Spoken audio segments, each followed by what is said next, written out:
Hi, I have a story for you today that will prove that there is nothing that we can't learn lessons from, even animals. Somewhere in the English Midlands is a county called Warwickshire, home of the Warwickshire Wildlife Sanctuary. One day, Jeff, the manager, had a visit from the police. They had found an abandoned, malnourished, and clearly abused dog. Her owner had locked her in a garden shed and abandoned her for several days. She was in terrible shape, and it was feared she wouldn't survive. Jeff and his team tended to her, gave her lots of love, care, food, and a warm place to sleep. And soon the brave little dog was back on her feet, good as new. They named her Jasmine. And soon it was time for Jeff and his team to find Jasmine a new home, but she had other ideas. No one remembers now how it began, but Jasmine started welcoming all animal arrivals at the sanctuary. It wouldn't matter if it was a puppy, a fox, a rabbit, or a rhinoceros. Jasmine would peer into the box or cage and, wherever possible, deliver a welcoming lick. Now, Jeff relates one of the early incidents. He says, we had two puppies that had been abandoned by a nearby railway line. They were tiny when they arrived at the center, and Jasmine approached them and grabbed them by the scruff of the neck in her mouth and put them on the settee, and then she sat down with them, cuddling them. Jeff explains further in the article that Jasmine is like that with all animals: foxes, badgers, guinea pigs, even the rabbits. She takes all the stress out of them, and it helps them to settle into their new surroundings at the sanctuary. And of course, they forget about all the abuse and neglect that brought them there. She even lets the birds perch on the bridge of her nose. Jasmine, the timid, abused, deserted dog, became the animal sanctuary's resident surrogate mother. And the list of orphaned and abandoned young creatures that she has cared for includes 5 foxes, 4 badgers, 15 chicks, 8 guinea pigs, 2 stray puppies, and 15 rabbits. You know, after reading this article, I was naturally amazed by this creature's ability to care for others in such a beautiful way. And I wondered how Jasmine was able to overcome her natural biological instinct to eat all these smaller animals and rather care for them so tenderly. I just couldn't understand how a dog could feel gratitude to those who cared for her and then feel the need to replicate that kindness towards others. Now, this amazing story put one simple question in my mind. What is our excuse? At one time or the other, we have all found ourselves hopeless and abandoned in a moment of need, and someone has gone out of their way to show us kindness. Often we have thanked them with words like, "I don't know how I could ever repay you." Well, here's how. Today, I want to encourage us all to show our gratitude for those who have rescued us with kindness by passing that kindness forward to others in need. Each act of kindness will be your way of paying the bill for the blessings that you have received from others. Today is the perfect day to start this. Start this morning and do it always. There are opportunities for showing kindness all around us. But if you're not sure where to start, how about, just tweeting the name of the person you rescued with kindness using the hashtag AMShow. And I will read them out and say a big thank you to them on your behalf. My name is Kuji Yankson, and I have been blessed by many. I cannot pay it back, but I can certainly pay it forward. Good morning, Ghana.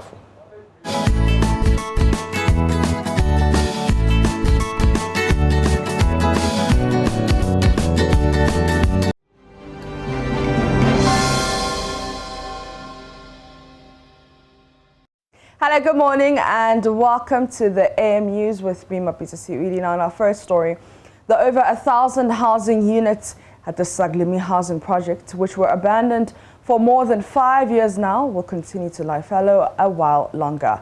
Housing Minister Francis Asensio-Boakye explains government has requested another review of the amount of work done so far and what needs to be done to complete the project. Mr. Asensio-Boakye says government wants another validation as the previous work done by the Ghana Institute of Surveyors needs to be updated. The ministry tasked the Ghana Institute of Surveyors to conduct a cost and technical audit of the contract executed by the contractors in the context of the variety of agreements and commitments made by the parties to the project. Upon completion of the audit, the Ghana Institution of Surveyors estimated that an approximate amount of $32 million will be needed to complete the project. The Ghana Institution of Surveyors identified several unmet activities that were the responsibility of the contractor, and a press conference was held in this effect. Based on the foregoing, and in view of the absence of the critical primary infrastructure, the ministry sought the advice of the Attorney General, who subsequently recommended for the issue to be referred to the Police Criminal Investigations Department, CID, for criminal investigations into the matter. However, having understood the complexity of the issues surrounding this project, upon assumption of office as the new sector minister for Works and Housing, I directed the Architectural and Engineering Services Department, AESL, a consultancy agency under my ministry, to validate the report of the Ghana Institution of Surveyors and advise accordingly. As recent as 18th March 2021, I have personally visited the project site and have acknowledged the urgent need to complete the project, notwithstanding the complexities of the project. Away from that, the Speaker of Parliament, Alban Bagbin, has described as abysmal Parliament's performance as a check on the executive. This he blames on the lack of capacity and inadequate resources for members of Parliament to play their constitutional roles effectively. Inaugurating the 6-member Parliamentary Service Board for the 8th Parliament, the Speaker also revealed MPs and other staff have their vehicles broken into very often on the premises because the House has no control over the enclave and wants the entire enclave handed over to the legislator. Alton Burbury has more. The Parliamentary Service Board for the 8th Parliament of Parliament is up and running. The board includes the chairperson, Alban Bagbin, who is the Speaker of Parliament. The other members on the board includes a former majority leader and former MP for Tema West, Abraham Oseyedu, the General Secretary of the MPP, Johnson Oseyedu Nketia, the first and second deputy speakers of Parliament, the majority and the minority leader, plus the Clerk of Parliament. Their main task is to ensure the smooth administration of Parliament, which includes the fashioning out of an acceptable conditions of service for members of Parliament and the Parliamentary Service Board. This is what the 8th Parliamentary Service Board has to do. How efficient and effective is our Parliament? One of the areas that our Parliament has not fared well is oversight and private members' legislation. Even though the performance and effectiveness of Ghana's Parliament continue to be rated high internationally, its rating in the area of oversight is unsurprisingly low. I say it is unsurprising because Parliament and its committees lack the needed support and assistance to perform their oversight functions. I had calls in March this year to call out the Minister of Finance and the Secretary to the President for attempting to unilaterally place a ceiling on the budget appropriation for Parliament and the judiciary. I must admit, this unfortunate development has been the practice of almost all the governments since the beginning of the Fourth Republic. This development has undoubtedly affected the capacity of Parliament to effectively and efficiently perform its oversight duties.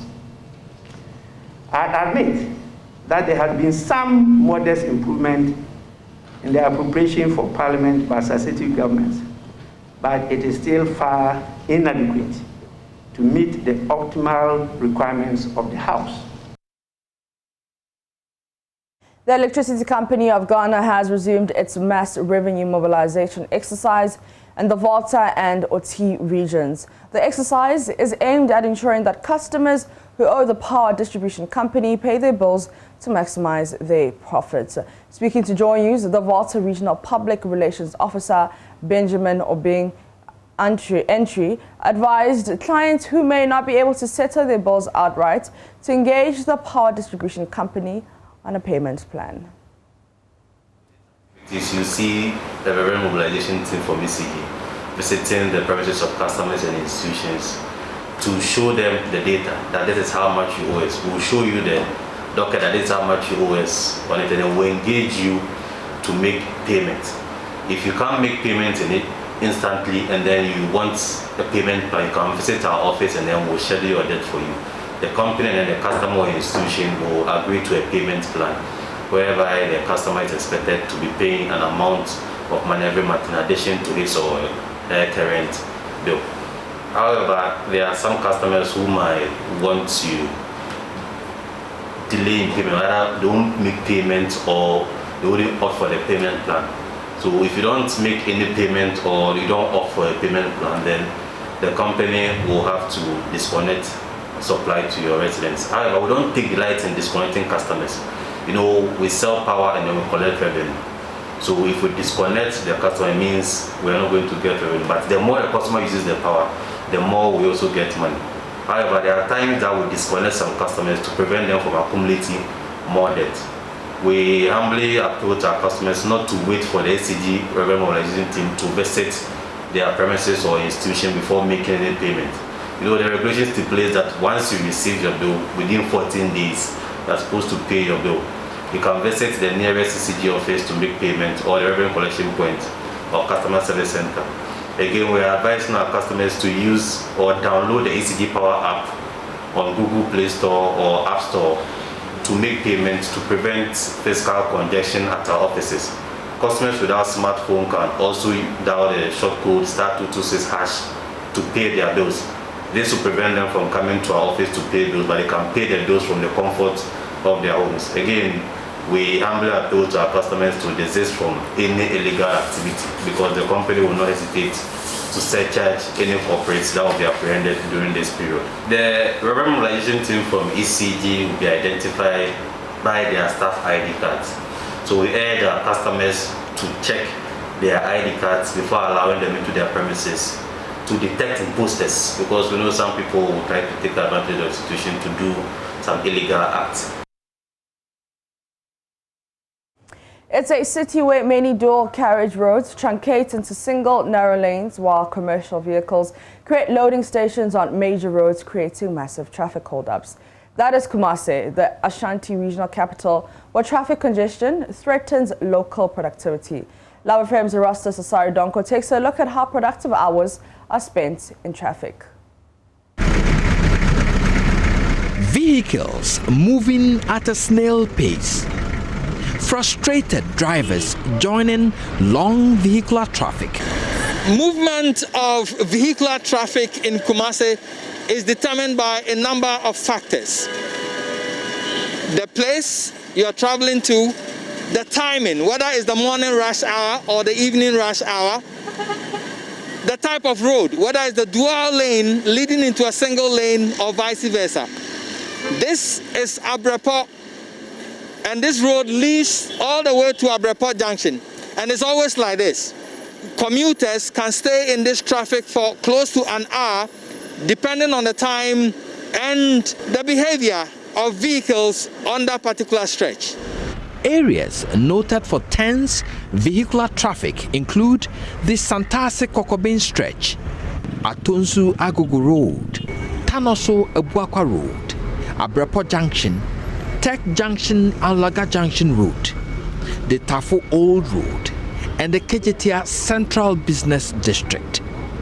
Kumasi boasts of some dual asphalted roads, but many of them, like the Esueyabua Tanoso Ebuakwa stretch, truncate into single old lanes, creating huge vehicular traffic. This is an age-old, huge vehicular congestion that has been brought to bear on the people of Ebuakwa.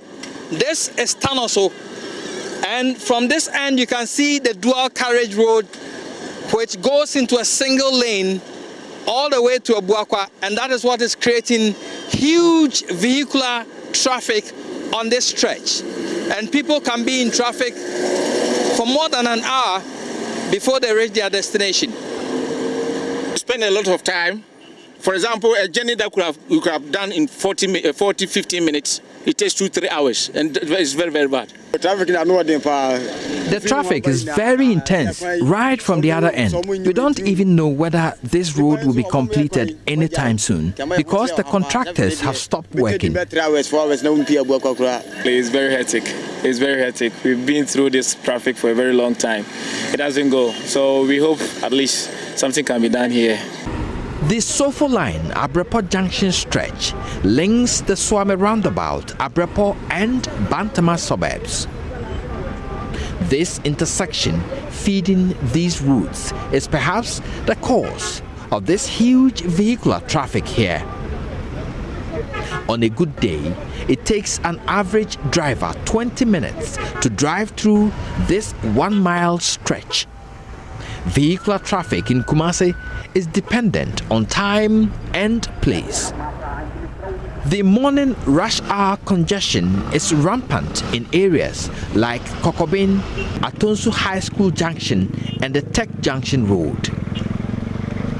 The Tech Anlaga Junction stretch builds up as early as 7:30 a.m. and eases around 9 a.m. It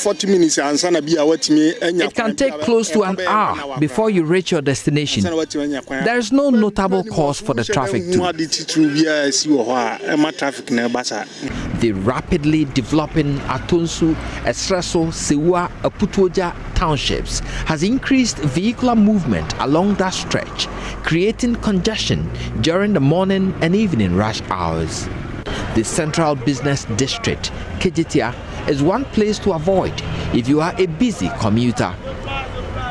The enclave attracts many traders, shoppers, and commercial transport operators. The difficulty in evicting street vendors from the pavements has, among other factors, created huge vehicular and human congestion.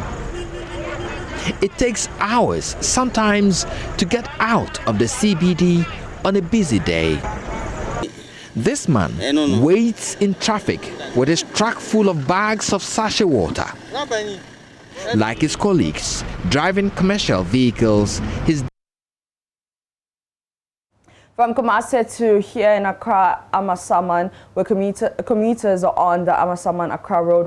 Once the traffic issues resolved, Mama V. Owusabaje joins us from there. Viewers would recall that last week there was massive traffic here on the stretch just between Amasaman and Pokuase. Commuters used more than 2.5 hours to cross that more like 5-minute stretch. I am back a week after that incident to speak to the MCE and also the police MTTV commander. A lot of changes this morning, really. This week we haven't seen that massive traffic, but there's still an appreciable level of traffic on the stretch. So what is being done to resolve the Amasaman traffic situation? That's why I'm here today, to look at the traffic challenges and the solutions. There will be more later on here on the AM show as I bring you a lot more from Amasaman.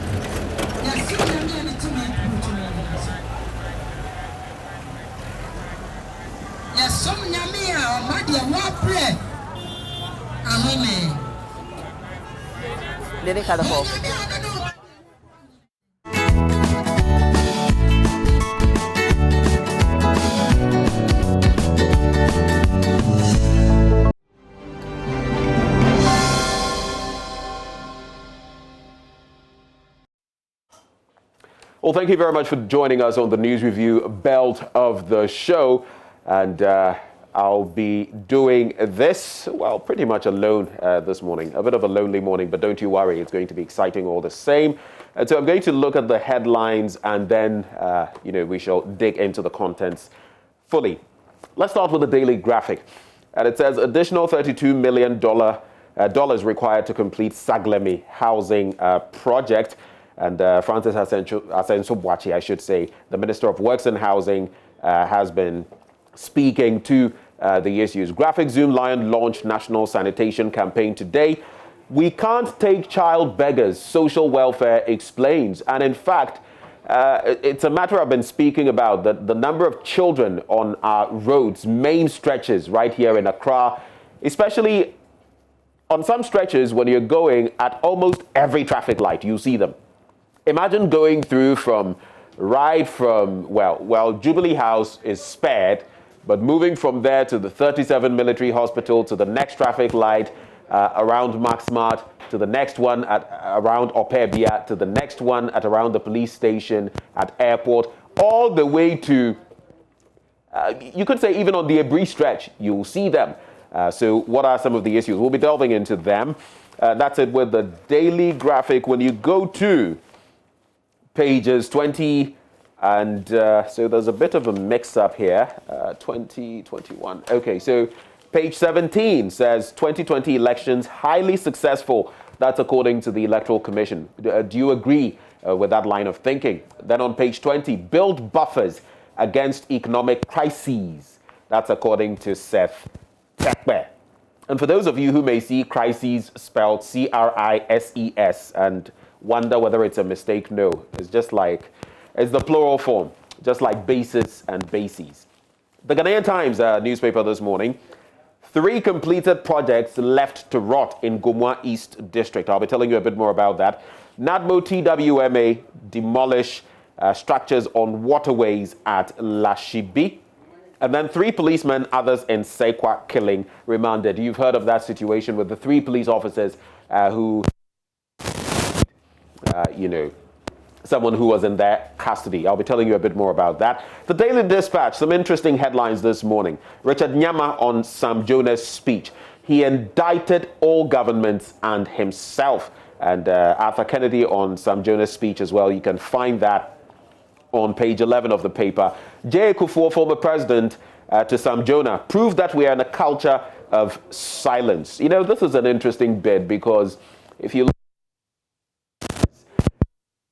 listen or you pay attention to the backlash, you would ask yourself, do we heed or to be heeded? It's not that everything he said was kosher 100%, but are there no realities in there?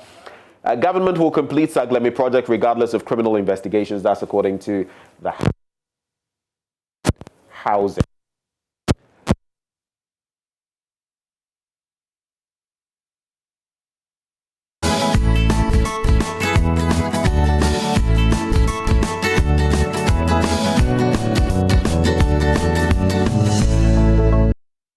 Oh, hi there. Welcome back. Our apologies, a bit of a technical glitch we had to address, but thank you for staying with us. And don't you forget, on the back of that footage you just saw, we do bring you the Riya Akuto Memorial Lectures. We'll be telling you a bit about that later on the show. But let's dig into the papers once more. The Finder now.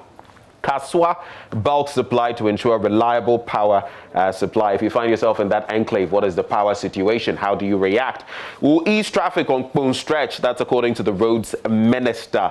And so housing minister saying one thing, roads minister saying another. We just pray to see these things actually materialize. Auditor General orders Professor Dodo to refund 291,570 Ghana cedis. And of course, the bit about Saglemi. But mind you, while the Works and Housing Minister, Francis Asenso-Boakye, is saying that is going to be completed, there's going to be an additional, we're going to have to cough up an additional $32 million to complete it. I'll give you some details of that.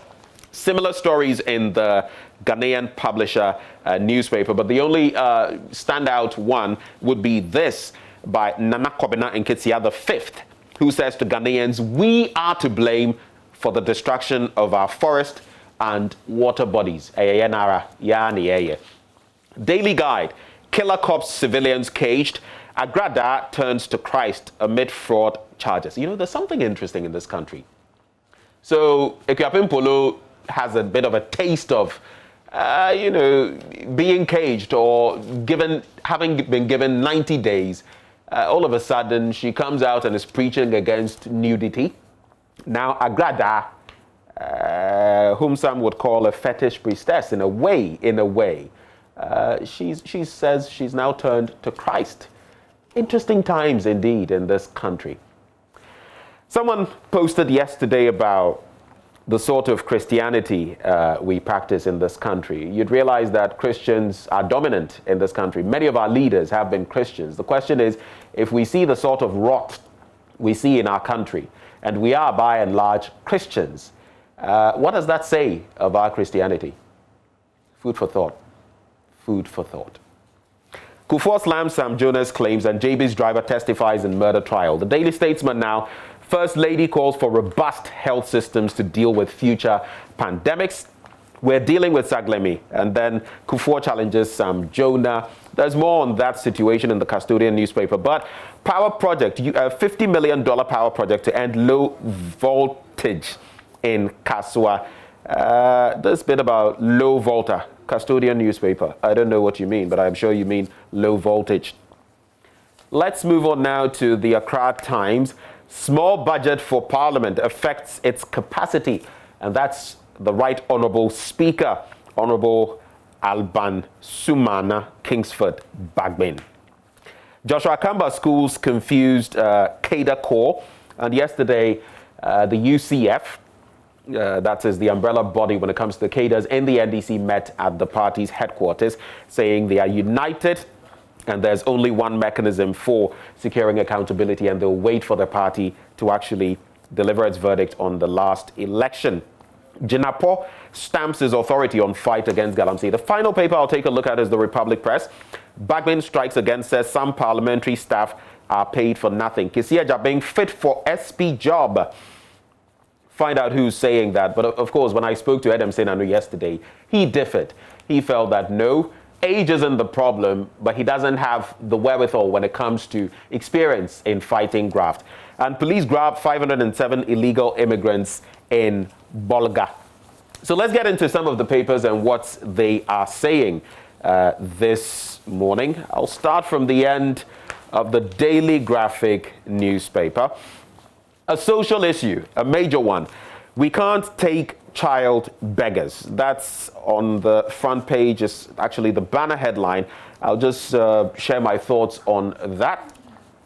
It says the Department of Social Welfare has stated that the Medina Social Welfare Shelter in Accra is not in a position to take in child beggars from the streets. Consequently, the department has asked to be put in place adequate planning and interventions before child beggars are removed from the streets.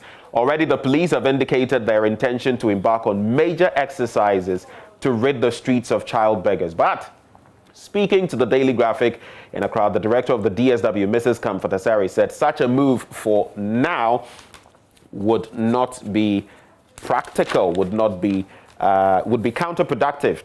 Accra streets have been inundated with the sordid spectacle for years. Now, speaking to the development, Mrs. Asari said adequate budgetary allocations, security, and psychosocial support were needed to provide counseling, and these were critical in temporary homes, including the Medina shelter, to facilitate the rehabilitation and upkeep of children. Now, there are a few kids in Medina. In 2018, the Ministry of Gender, Children and Social Protection stated that it had renovated the Medina Social Welfare Shelter to house rescued street children. According to then Sector Minister Mrs. Cynthia Morrison, who spoke with the Daily Graphic at the time, the ministry had written letters to its supporting agencies for the needed support to operate the shelter efficiently, where the inmates would be fed and clothed and also trained to acquire skills. And all of this feeds into Section 16(1) of the Children's Act 1998.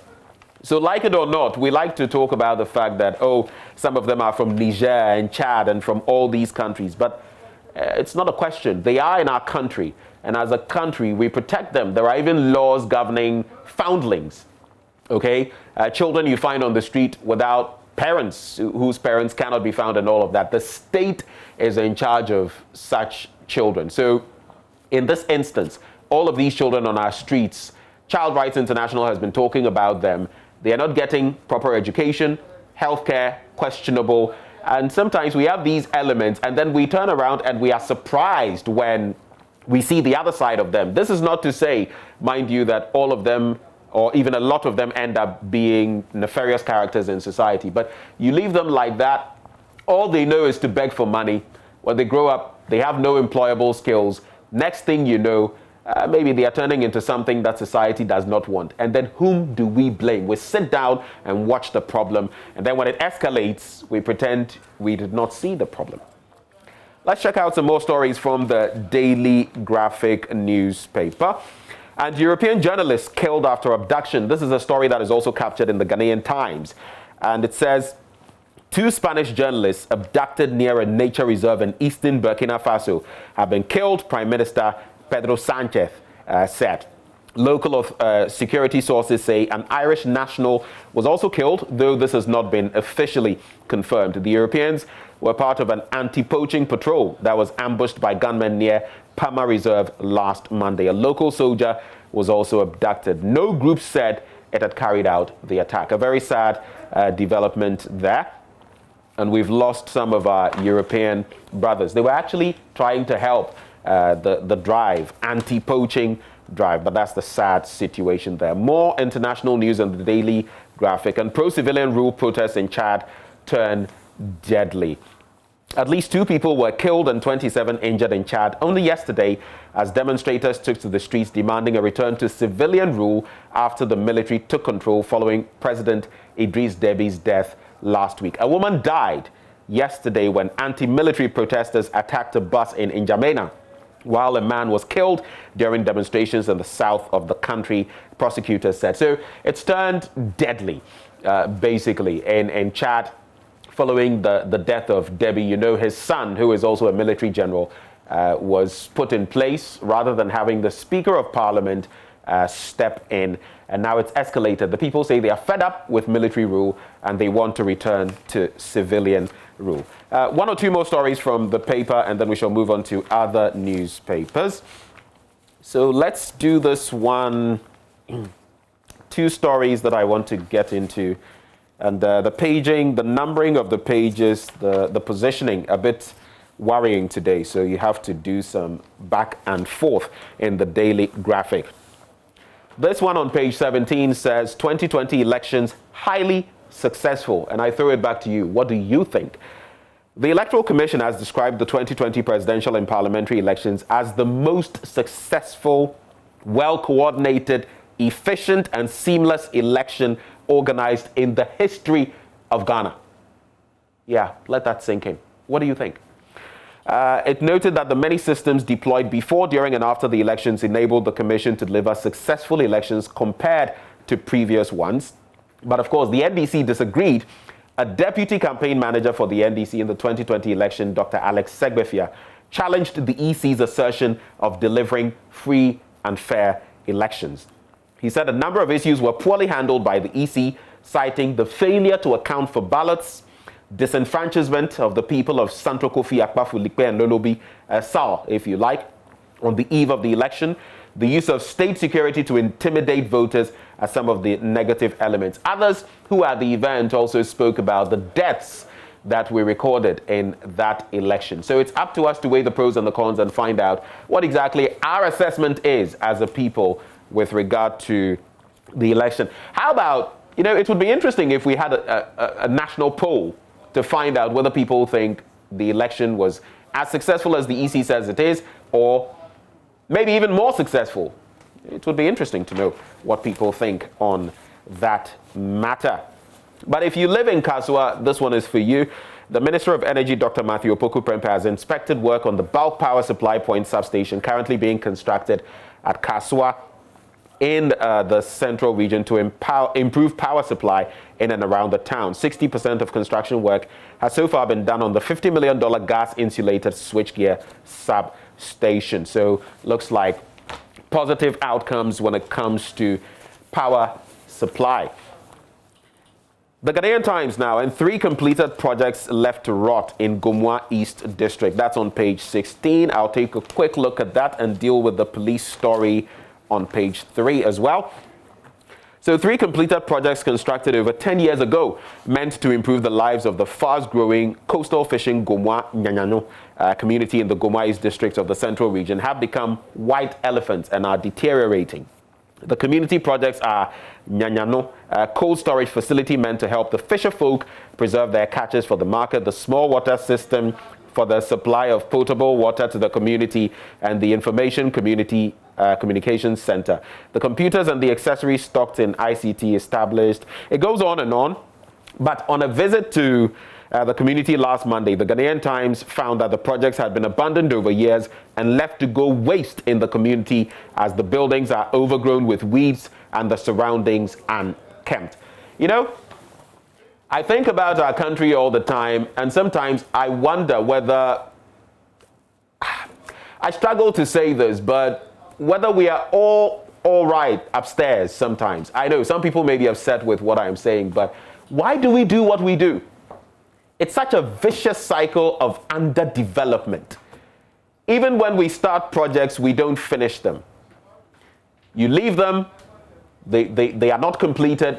Another administration comes, leaves them for political reasons. We've been doing this since Nkrumah. At what point are we going to change the script?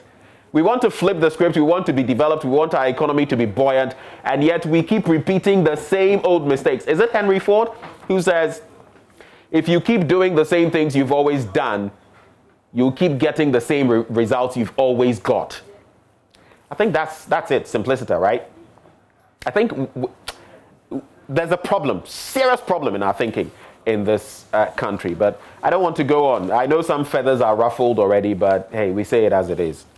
Page 3 of the paper, 3 policemen, others in Sekwa killing, remanded, and 3 police officers allegedly involved in the beating and killing of a suspect at the Sekwa police station in the Bono region last week, were yesterday remanded in police custody by the Sunyani Court, Circuit Court B, to prevent them from interfering with ongoing investigations into the matter. So that's the long and short of it. Now, all 6 preliminarily charged with conspiracy to commit murder and murder are to reappear in court on May 11 this year. So that's what I'll do with the Ghanaian Times newspaper.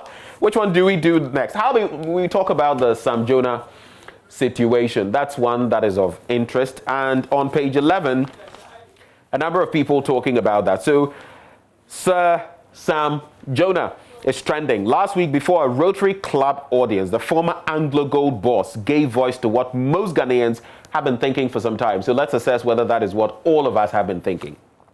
He articulated some truths and called our nation to action.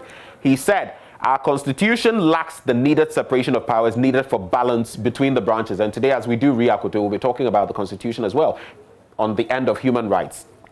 He said corruption pervades all aspects of our governance system. He said, we are borrowing for consumption and debt servicing and wondered how those debts would be paid, reality or not. He said, we are depleting our natural resources recklessly, true or false. In response, there were 2 reactions. The masses gave him a thumbs up by sending the speech re-echoing around social media with their fingers.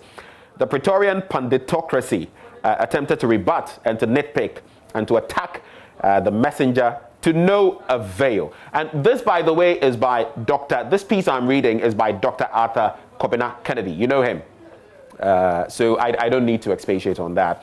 As Kweku Bako is inclined to say, Mr. Jonah's speech must be analyzed for further particulars, but it deserves commendation, not condemnation.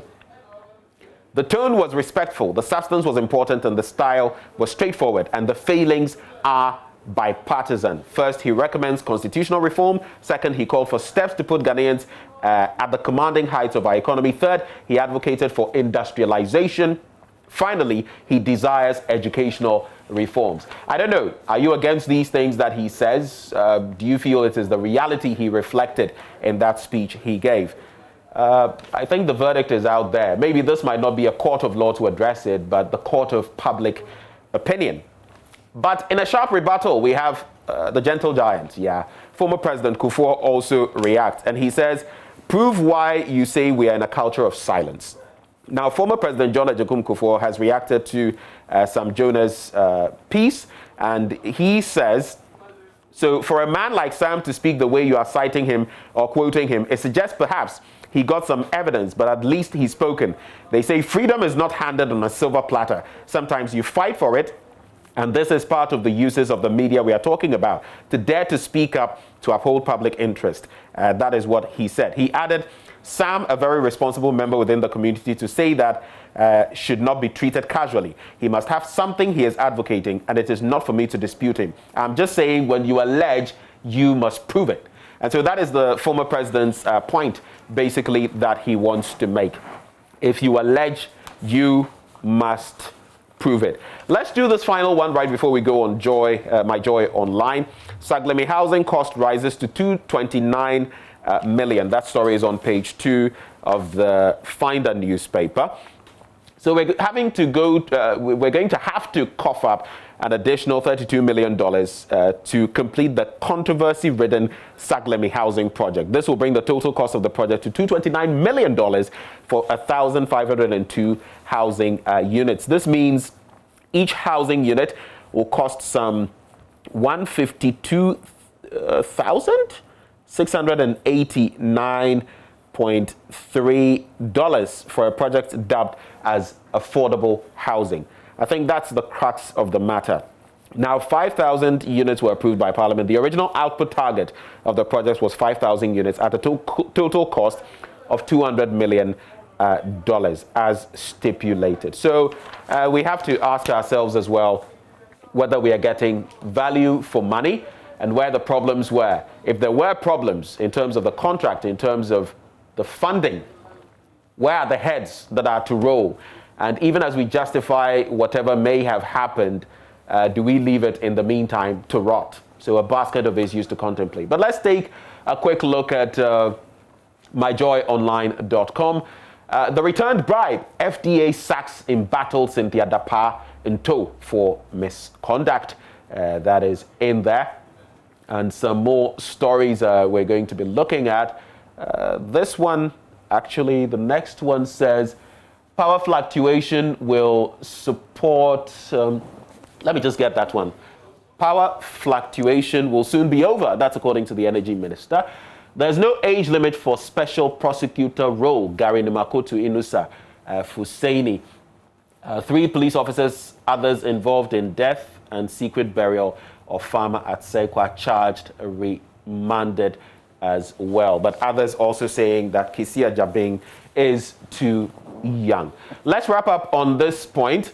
We have a birthday wish to Victoria Ochiokpo of the University of Cape Coast from your friends and family. Victoria, we wish you a very happy birthday. Happy birthday also to Obapa Erin Jameshi, daughter of Constable Sarah Anaman of Ghana Police Headquarters Communications, from Constable Asamwa Bright. Happy birthday to you as well. Happy birthday to Juliet Oforiata, women's organizer for Ayawaso West Wogon.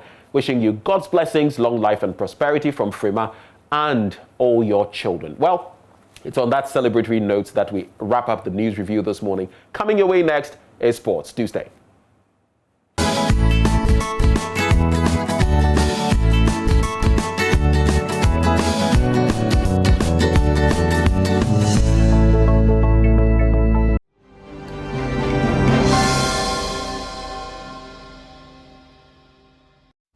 Good morning, welcome to the AM Sports on AM show. I am Muftau Nabila Abla. We'll be sharing with you on how the president held a breakfast to raise $25 million for national teams in the country, and the reaction that is coming from the so-called least financed sports. Ghana's preparation when it comes to the Tokyo Olympic Games, how are they going to fund that as well? And finally, the bigger story coming in this morning is that there's a petition to have Herbert Mensah removed as president of the Ghana Rugby Union. But first, let's start with government's decision to engage corporate institutions to raise $25 million for national teams. You've heard it right, it's national teams. The communique out there had said that the money is meant for the Black Stars participation in the 2022 African Cup of Nations and also the 2022 FIFA World Cup. However, Joy Sports sources says that the money is meant for all the 8 national teams in the country. the Ministry of Youth and Sports had come up with an idea that the football in the country takes a chunk of their budget and that they needed corporate institutions to adopt the various national teams for their funding. The proposal was sent to the presidency, but it was refined at the presidency. At the presidency, we were made to understand that they said, what about when it comes to a time that a national team will be going for an assignment and the adopted corporate institution does not have the money to fund it? So at this point, it was proposed that they should seek the support of corporate institutions to put the money in a fund that will be deemed the Black Stars Fund. And that fund will be meant to cater for all national teams in the country and not just the Black Stars. There's also a conversation surrounding the sports fund that started a couple of years ago. The intent is that this Black Stars Fund, which is now being described as a fund meant for all national teams, will ensure that the national teams in the country are fully catered for so that the ministry budget can also cater for the so-called least finance sports. Now, let's hear from the president of the Ghana Olympic Committee. He is Benunu Mensah. He believes that the Ministry of Youth and Sports should be able to get the corporate institutions to support them so that Ghana can have a successful participation of the Tokyo Olympic Games. What we plan doing, I've had discussion with the minister, is that if we can go to an Olympic Games and then the budgets for the games is picked up by corporate Ghana, without putting undue pressure on the ministry's very, very little budgets. I say very little budget because the kind of budget that goes into our sports ministry, it's nothing compared to the responsibility that the minister always has on his hand. So if we can do these games, and GOC, we've done it before. I mean, we've gone to games where we hardly picked a pesewa from the ministry. If we can do that, for instance, taking 300,000 off the minister's head and off his small budgets for 2021, that would be huge. So we're trying to work on the sponsorship. However, once I've had discussion with him, we are forming the International Games Committee. If it happens that we don't come up with a full figure, I'm sure the minister and the government will readily come up and top up wherever we fall short.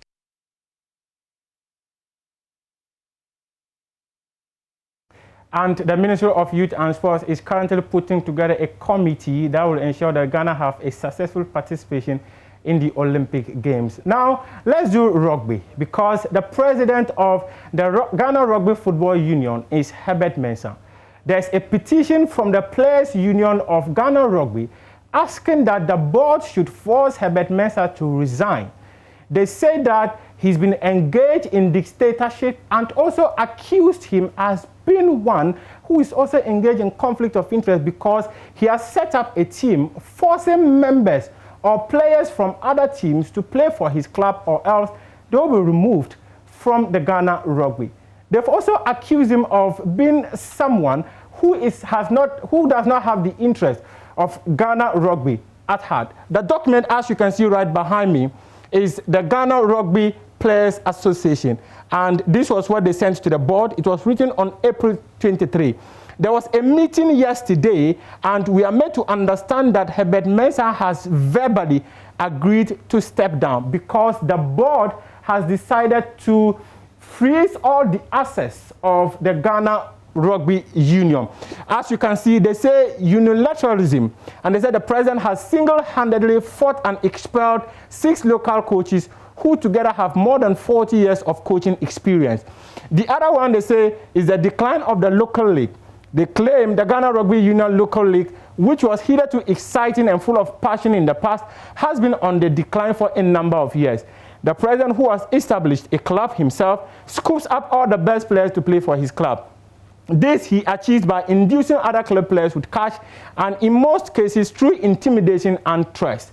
There are 9 different points that the Ghana Rugby Players Association have raised against Herbert Mensah, and we are made to understand that he was given 72 hours to step down after the board had their meeting yesterday.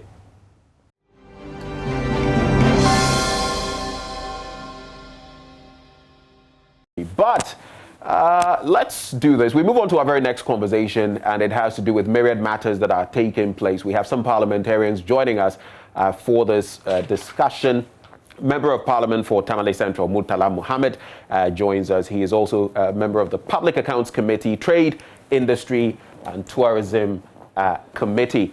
We also have Fusaini Issa, former Member of Parliament for Okaikwe North. Gentlemen, a very good morning to you. Thank you for joining the conversation. Yeah, good morning, and thank you for having us. And I would have you briefly speak up. I see you are in your very, on your very best behavior.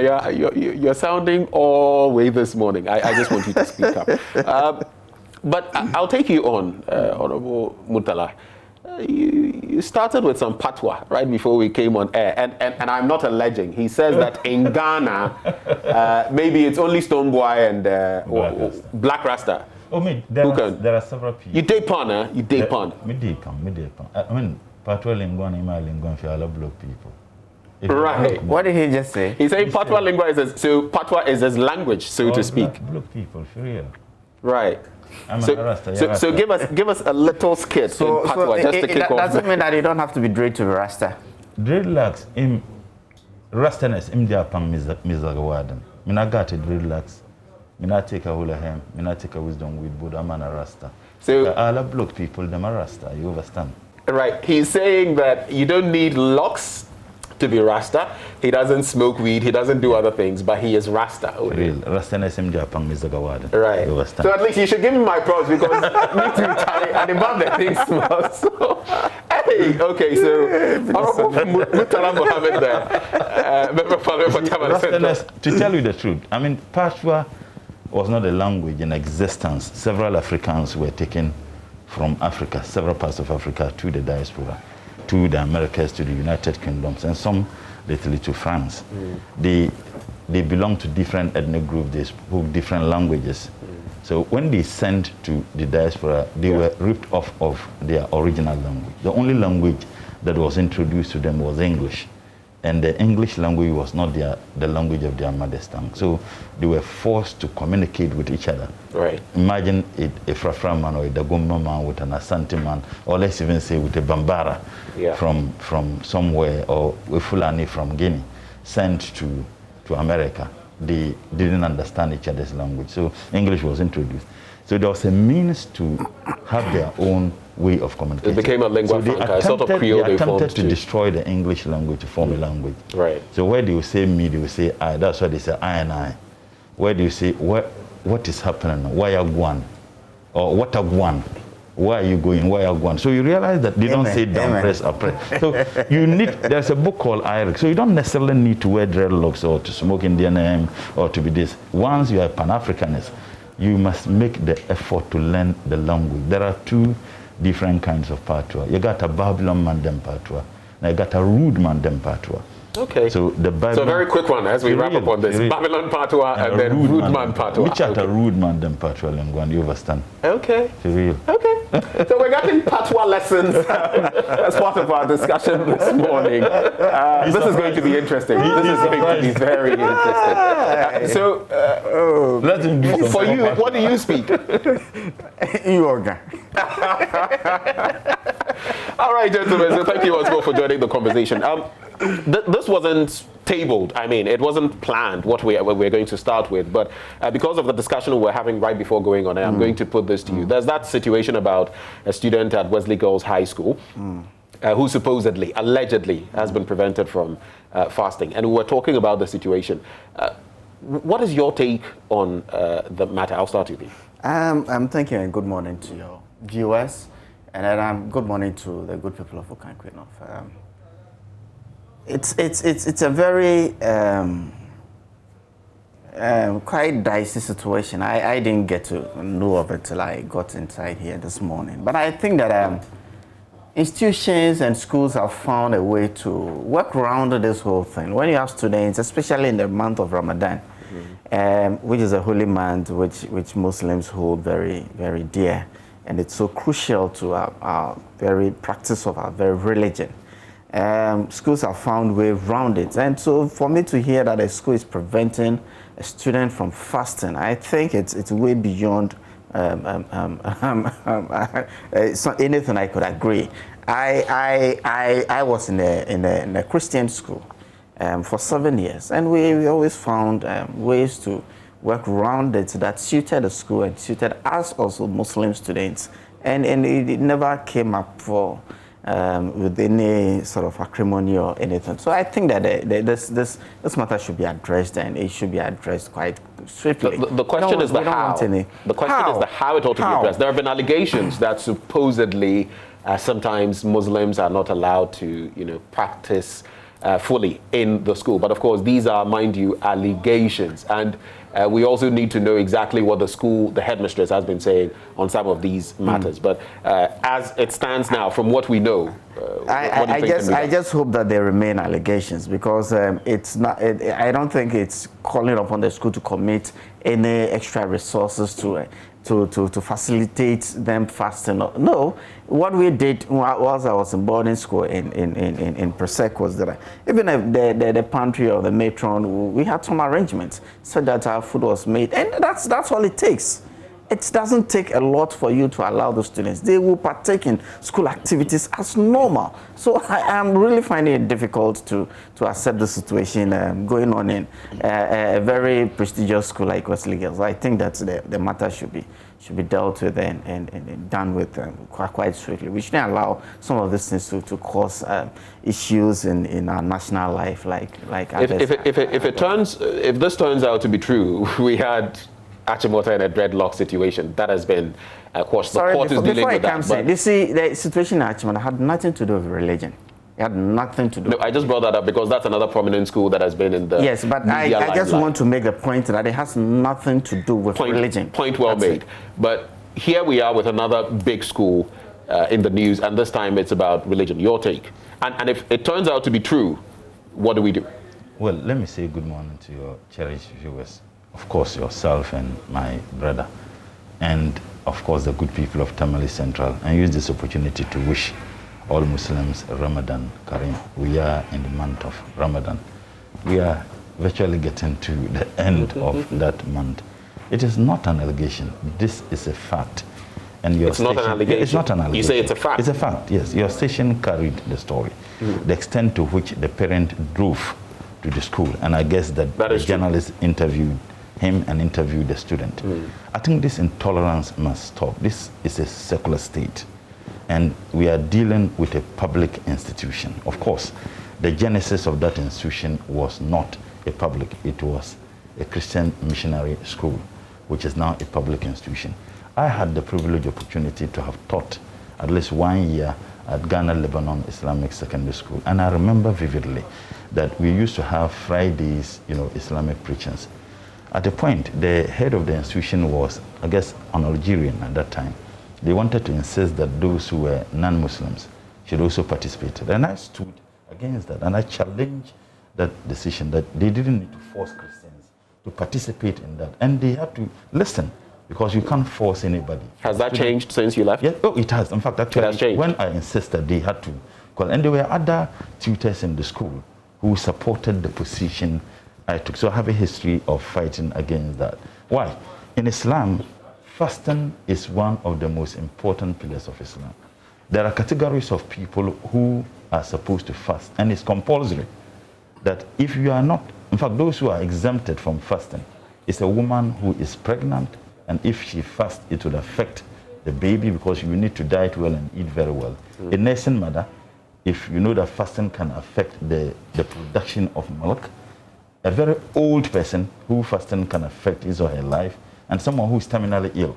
And those people under that circumstance, the terminally ill person or old person, would have to find someone to be feeding. This is how important that fasting is. The pregnant woman who is not fasting in that month of Ramadan, after she delivers and finish, breastfeeding the baby, it's compulsory for her to pay that 30 or 29 days. So it is. Is it zakat or is it not zakat? Not zakat. If it's different. If a pregnant woman is pregnant, she's exempted from fasting at the time, because if she fasts, it can affect the unborn baby. But after she delivers and finish breastfeeding the baby, she has to fast. A nursing mother is supposed not to fast, because if she fasts, it can affect the production of milk. Okay, if you have a nursing mother who have the kids on this NAN 1 or NAN, the SMEs, that person can fast because it wouldn't affect the production of milk. Even with that, after the breastfeeding of the baby, she has to pay that. It tells how does this affect? It tells you how important. Right. In fact, it's not only necessary; it's essential as a Muslim. So if you have a child who is up to the age of 16, 17 years, right, it is incumbent, it is compulsory in fulfillment of the religious obligation as a Muslim. He or she has to fast. Now, if you deny such a person from fasting, you are virtually denying her from observing the 5 daily prayer. Because in terms of those pillars, they are equally important. So that is why I'm saying there can't be any excuse. Look, that child, if you listen to the parent who was interviewed by your station, the father said that the daughter has been fasting since the year of when she was 8 years.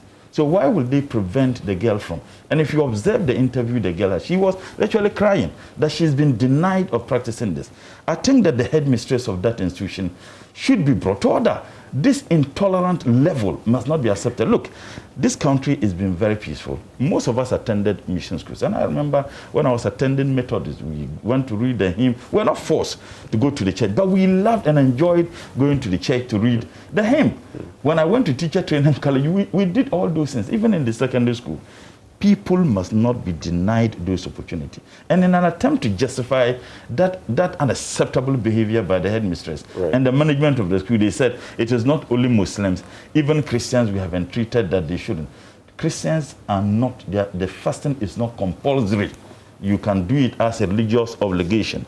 But Muslims, it is compulsory that you engage in fasting. So if you deny anybody of fasting, you are denying that person of fulfilling the religious obligation, which is incumbent on him or her as a Muslim. So very important points you've raised, and I'll just add this little bit that you mentioned the bit about joining the Christians for some religious practice. I think part of why we enjoy the sort of harmony. We have Christian-Muslim harmony. You would see the Sheikh was at his 100th birthday going to Christ the King with Father Campbell and all of that.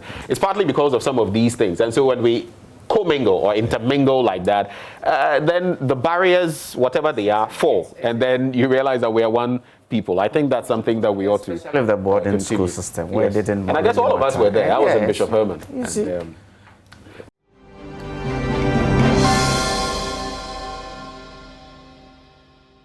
But let's let's get to the substance of the matter, the main things we tabled.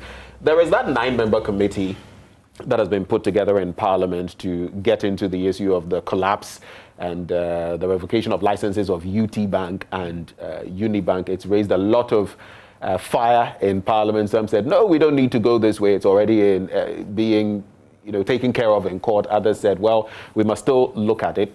So we find ourselves at the point where now accusations have been leveled. And now Jose Wusu, who is actually at the helm of that committee, says the petitioners must come with documentation on some of the matters that they allege. Let's not forget that they are also, citing the Bank of Ghana, the Ghana Stock Exchange for certain, duplicitous activity, if I may put it that way. So let's delve into that matter. And I'll start with you. Should we have come this far anyway? Are you one of those who think that this matter should have just been left to the courts to deal with? I must say that I was really, really shocked that the Speaker actually admitted the petition and went on to allow Honorable Ayariga to move a motion to the extent of setting up a committee. I was a member of Parliament at the time these issues came up. And I also happened to be a member of the Finance Committee. I recollect that at a point, Parliament as an institution, led by the Finance Committee, tried to do some independent inquiry into the matters. We had some hearing. We at least I recollect as meeting the Bank of Ghana, I recollect some of the proceedings that ensued when we met the bank. Then, just as Parliament was proceeding with that process, the legal matters started off in the courts. So we had to decide as to whether we were going to have this dual and look at this situation. The end decision was that, well, if the courts are taking up these issues, I mean, a lot of the matters were also legal matters. Why would Parliament as an institution also want to conduct its individual or its independent investigations into the matter? Simultaneously. Simultaneously. What if at the end of the day, the court's ruling is not in abeyance with what Parliament also finishes with? Can you imagine the situation that we are going to have? But so once these processes have started, just to skew it in a certain direction. The same petitioners who came to Parliament through Honorable Ayarga, the same petition, they are in court. So why would Parliament want to set up a parallel system to look into the same situation? But is it wrong? My fear. I mean, there's been precedents. Is it wrong if there's no what? There's been precedents. Right. Issues that were in courts, Parliament waited till the court process is finished. But precedent is also not binding. It doesn't mean you cannot move forward if you think that there's a situation that requires it. And I'm asking, in the parliamentary case, it's basically to find out whether the processes that were followed in the lead up to even having these banks and their licenses revoked were right, whether those in charge, the Bank of Ghana, the Ghana Stock Exchange, whether the right things were done. Is that not something worthy of considering? What are the courts also determining? Same. Is the court looking at a different aspect of this world? No, it's the same processes. Whether the Bank of Ghana had the authority to do, whether the Bank of Ghana actually went through the processes, and whether the Bank of Ghana took the right decisions given the situation. That's what the courts are. Is this going to injure? And that's also what Parliament is doing at the same time. I was shocked, and I least expected that the Speaker was going to go to this extent. But once he is the Speaker and he decides that this is my ruling, let's see what the committee comes up with. And I must say that the composition of the committee gives me some comfort, because I know and I have worked whilst I was on the finance committee. I worked with some of them on the same matter. So I hope that we'll come to some. So you disagree with the speaker? You disagree with the speaker, but you are good with the constitution of the totally. I disagree with the speaker, discourse on the matter. The Speaker has set up a committee. The committee is going to sit. I'm also not too worried that the committee is asking for documents. They will peruse whatever documents is. But at the end of the day, the committee is going to come with a report. A report to plenary, and it's going to be what Parliament will work on. Very quick one. I want you to make this very brief. So do you think this will injure, engagement or the relationship between Parliament and the judiciary in any way, this simultaneous process? I'm thinking that the two arms of government are very independent, but we're not independent to the extent that we should go head to head. I don't think so. So will it injure? Do you fear that it may cause some rift between the two? I started by saying that, to me, this is very unnecessary, and Parliament shouldn't have gone to this extent. Mutala. First and foremost, there have been several instances, even in the Fourth Republic, where issues handled by court were actually handled by Parliament. There have been several. But let me also make... Can you cite some of them? Well, I may not be able to rightly. That's why I was just Googling. I don't want to. But I can tell you, and I can provide that information. I would urge that maybe your producer, as we sit here, should do that. There have been several instances where the issues handled by the court were actually handled by Parliament itself. They have been such.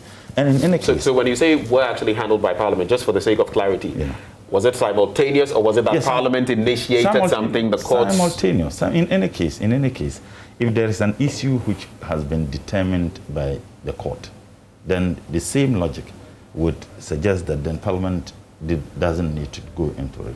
First and foremost, the Speaker, when he accepted and referred the matter to leadership of the House to constitute a committee to look into it, the majority leader had a problem, and the Speaker asked whether there was any violation of any standing order or any provision in the 1992 Constitution. I think that there was a complete state of incommunicado, because there was no any suggestion whatsoever that there was any violation of the standing orders of the House or the laws. Parliament will work with two things. That is the Constitution of Ghana and the standing orders of the House. Sorry to break it, but you know that when the standing orders, a case comes up, that the standing orders is not clear. It is for the Speaker to determine, the Speaker to make a ruling, and that's exactly what he did in this case. Oh, first and foremost. But you do admit the Speaker has a certain level of discretion that's that he has to apply in applying the that's what I'm saying. When the standing orders are not clear. Just as in court, and he interprets the justices would also interpret the law. I thought he would just allow me to go. Okay, so let's But the point I'm making is that the Speaker is not just using his discretion. I'm saying that Parliament as an arm of government has the power, the capacity, and the authority to do what Parliament is doing in this matter.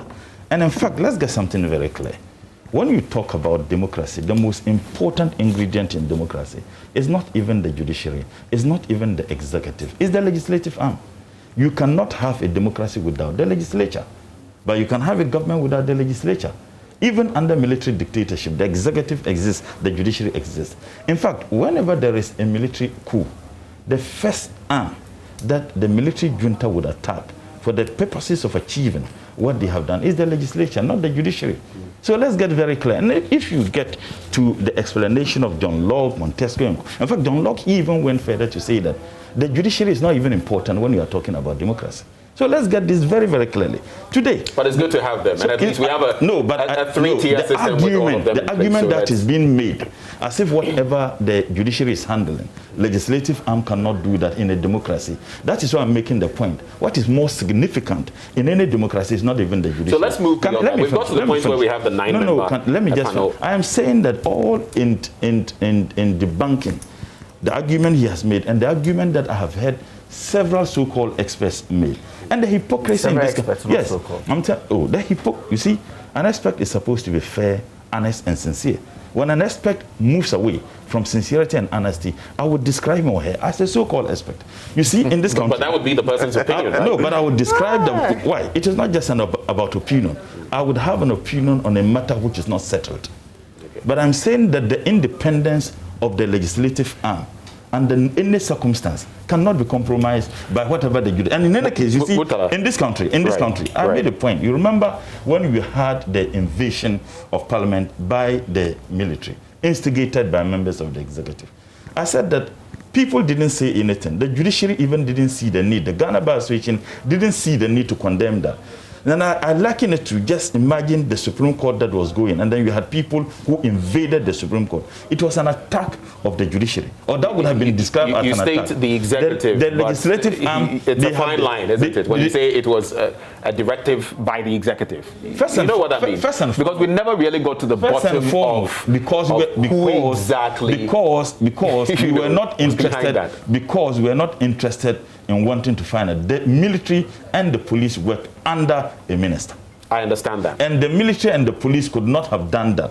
Assuming without minister in charge. Please. Hold on. You see, that is why when I describe some as so-called experts, those so-called experts told us that no, the ministers were still acting because we hadn't constituted. And I'm saying that why?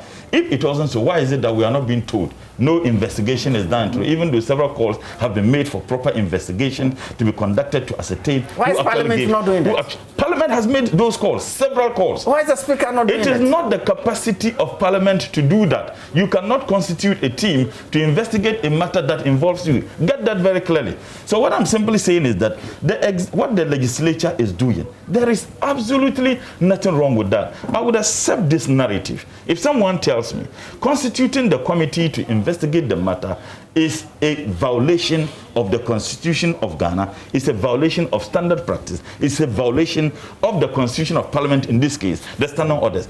If there isn't any scintilla of evidence that any provision in the Constitution or the standing orders have been violated, why are we even having this discussion? And in any case, we should be worried about the fact that those banks collapsed. We should be worried. So the court can proceed. Is there any, let me put this to you. Is there any, and I'm trying to couch this carefully, because we also know that some of these banks are said to have had certain ties to certain I wouldn't say political parties, but to certain entities. Is this merely happening, especially from your end of Parliament, simply because, well, you have the numbers in Parliament? What a preposterous logic. Well, that has been said. It's a preposterous logic. Are we then also suggesting that these banks have been closed by a government that is anti the so-called... That has also been said. I mean, we should... Look, I don't want to engage in a conjecture. What we are simply saying is that, look, banks have been collapsed. The reasons given for collapsing those banks was tied to an amount of money which was about 7 billion. We ended up spending well over 30 billion in solving a matter that had 7 billion as the cause of concern by this government. Isn't that a worry to you as a citizen of this country? And if those people think that, yes, we are in court, but we also think that as an independent state institution, that is an arm, very important arm of government. We think that they must also look into it. What is wrong with that? Okay. So very quickly, and I'll have you react to some of the concerns. There is this misconception going, banks have been collapsed, banks have been collapsed, banks have been collapsed. These banks were already on life support. If you could recollect, even before elections 2016, our current vice president came out and told us that about 7-8 banks were on life support. Those same banks had been getting stimulus support from the Bank of Ghana, and they were misapplying it. And then people still tell us that, oh, these banks, you could have supported them. Supported them what? You don't throw good money after bad money. You don't throw good money after bad money. What we did as a government was to ensure that the financial sector that we needed to fund the growth of the economy was in good health. And already we are seeing it. Even through COVID, yesterday the banks were reporting their results, and you could see that it was a marked improvement from where we had come. From 2015, and this was actually the former president, John Dramani Mahama. He actually considered to the fact that he knew in his last State of the Nation address to Parliament, he considered to the fact that he knew that these banks were on life support, and we couldn't. But the NDC has always said, and I've heard former Finance Minister Setekwe say time without number, that there were processes they were going to follow, rather than just lead to the collapse of the banks. The processes were not working because they were taking the stimulus support from the Bank of Ghana.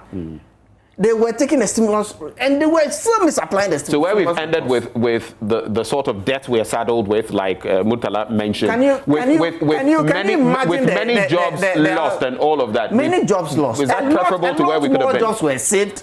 A lot more depositors' funds were saved. And that was quite crucial. Can you imagine the other side of it if we had started aloft and watched, and then one morning people got up and went to the bank to withdraw their monies, and they were told by the banks that we have misapplied your deposits and so you cannot have access to it. Can you imagine the chaos that was going to happen in this economy? Could you imagine? You can't. The jobs that would have been lost if the government had not taken this very stringent decisions to ensure that we still had our finance sector. So to wrap up on this belt of the conversation. So this now we've impaneled the banks were already collapsed. Members. We have to move on. The banks were already collapsed. These 9 members. Depositors were going to the banks. No, but he spoke. Depositors were going to the bank without being able to get their funds. Right. This probably is the best in the legacy that the president is living for this nation. If we have sat aloft, the other side, probably by Murtala, you have a minute. A minute. He spoke, I spoke. You give a minute. Then you give me a minute. You've spoken for much longer than he has on this beat. And we must talk about the carnage on our roads as well. No, you had quite a bit. So quick reaction. First and foremost, if he is talking about the fact that those banks were on life support and therefore that reckless decision taken by government ought to have been taken. The entire government, please, why? The entire government is on life support. This Nanado's government. Debt to GDP is getting to 80. Nanado's government is on life support. In fact, it's even beyond life support. It's dying.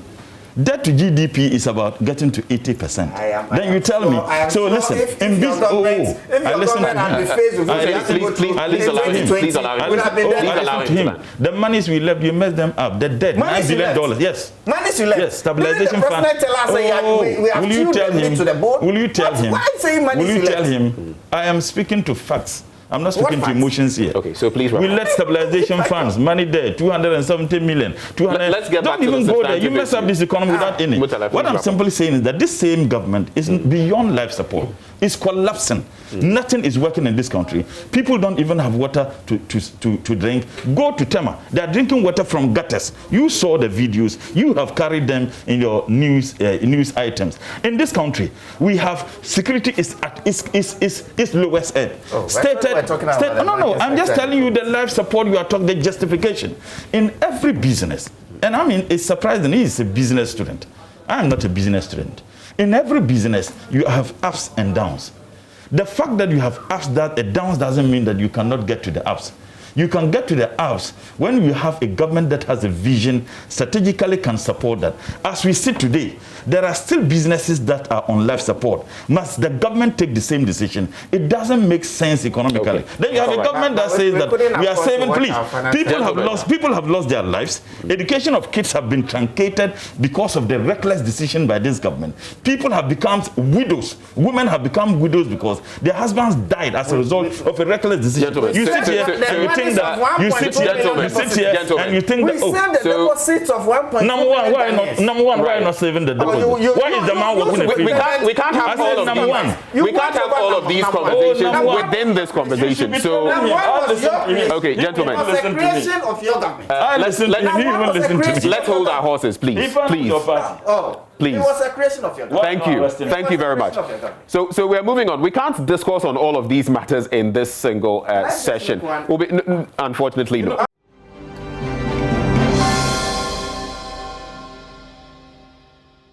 But we're going to. I want us to delve into a very important matter. Just this morning, we heard that on the Accra, Tema stretch, someone had been knocked down by a vehicle. And we've heard of all that we've been seeing. I mean, well, right now, the bit is that there's a lot of carnage on our roads. I mean, through Easter, about 28 people lost their lives and all of that. Parliament's role in ensuring that there's safety on our roads, it's a very important bit. And I'd just like us to delve into that.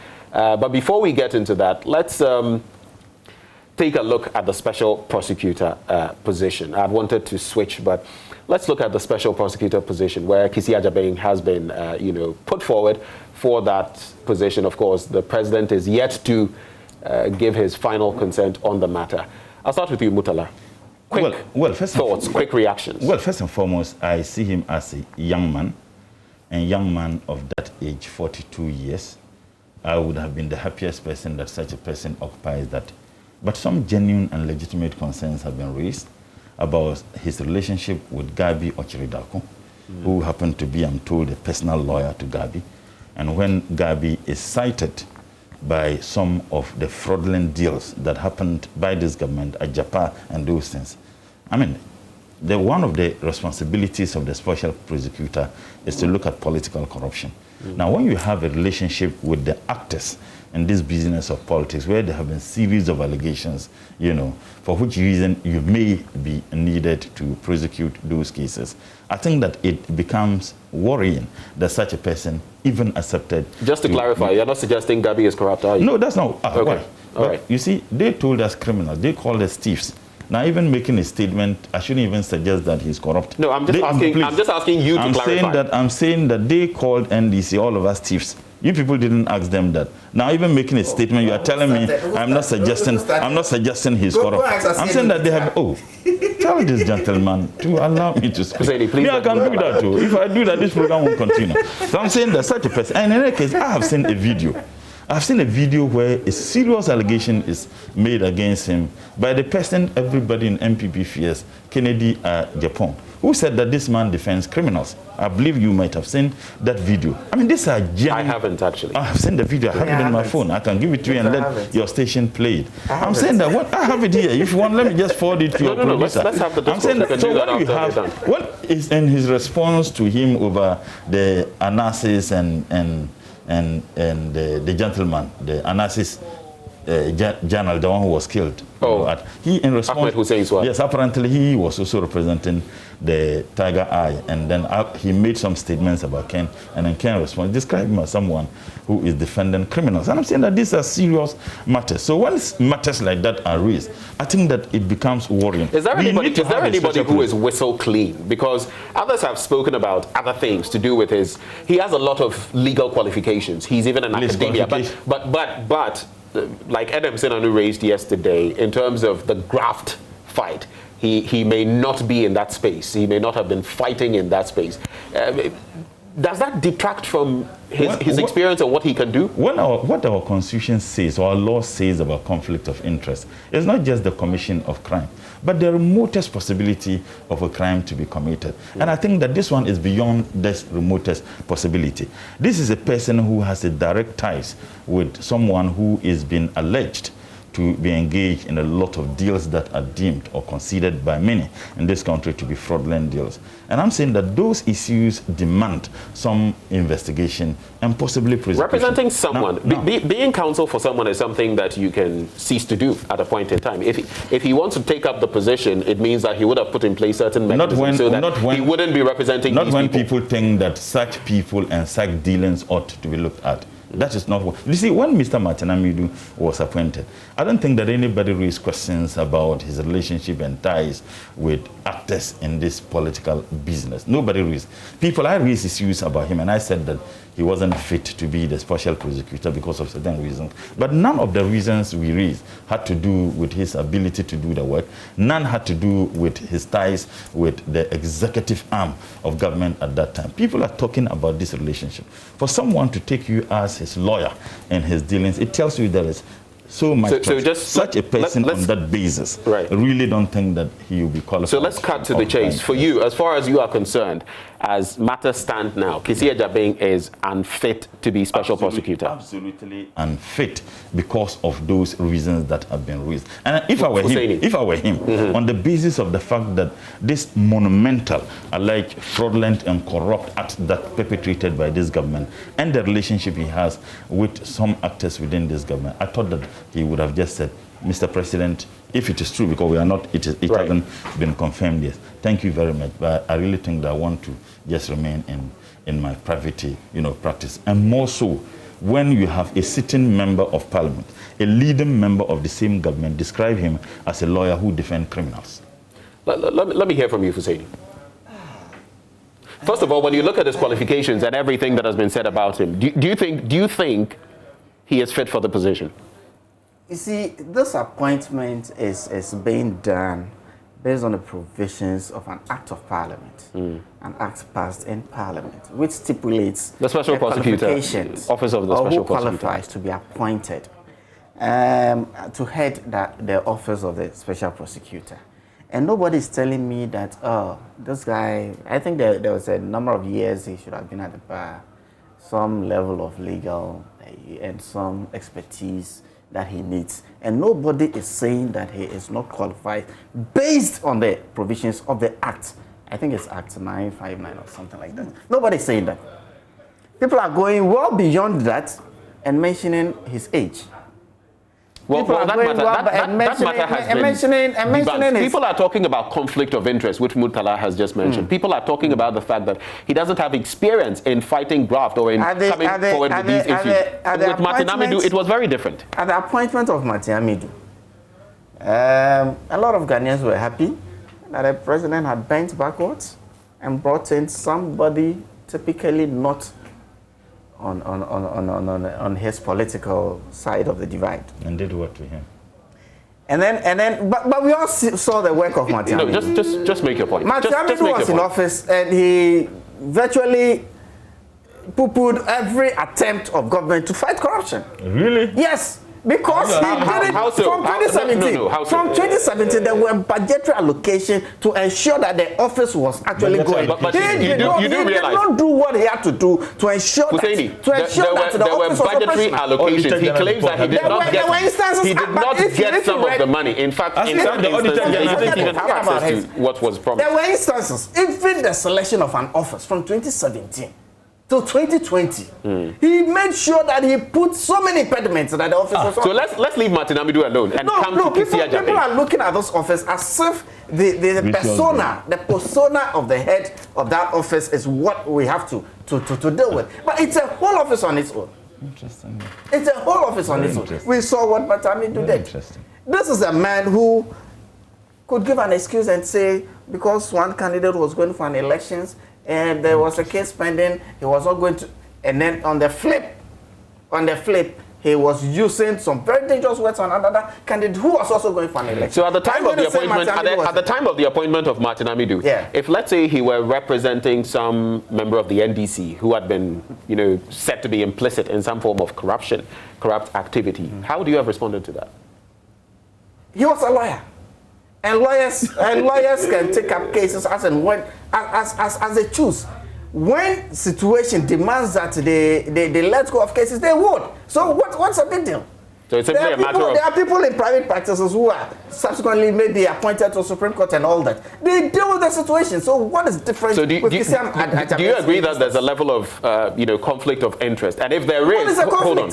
I don't see any conflict actually. Okay, so his life as a private practitioner now could be truncated, and he gets into public office. So what is a conflict? So all he has to do, but what you're saying, is to say that if I am representing X and Y, I'm simply not going to represent them again, and then he's good to go. Simplicity, and that's been what's been happening. Wow. The likes of Yoni Colin, they were in private practice. Wow. Subsequently, they have gone into the Supreme Court. But the mere fact that he's represented these people, that they have some camaraderie, that he works in a certain institution which may be close to some of these people, the conflict of interest, is it limited to what the person is doing? I mean, in future, this person has had very close calls, if you like, or represented these people. That leaves a certain camaraderie between them.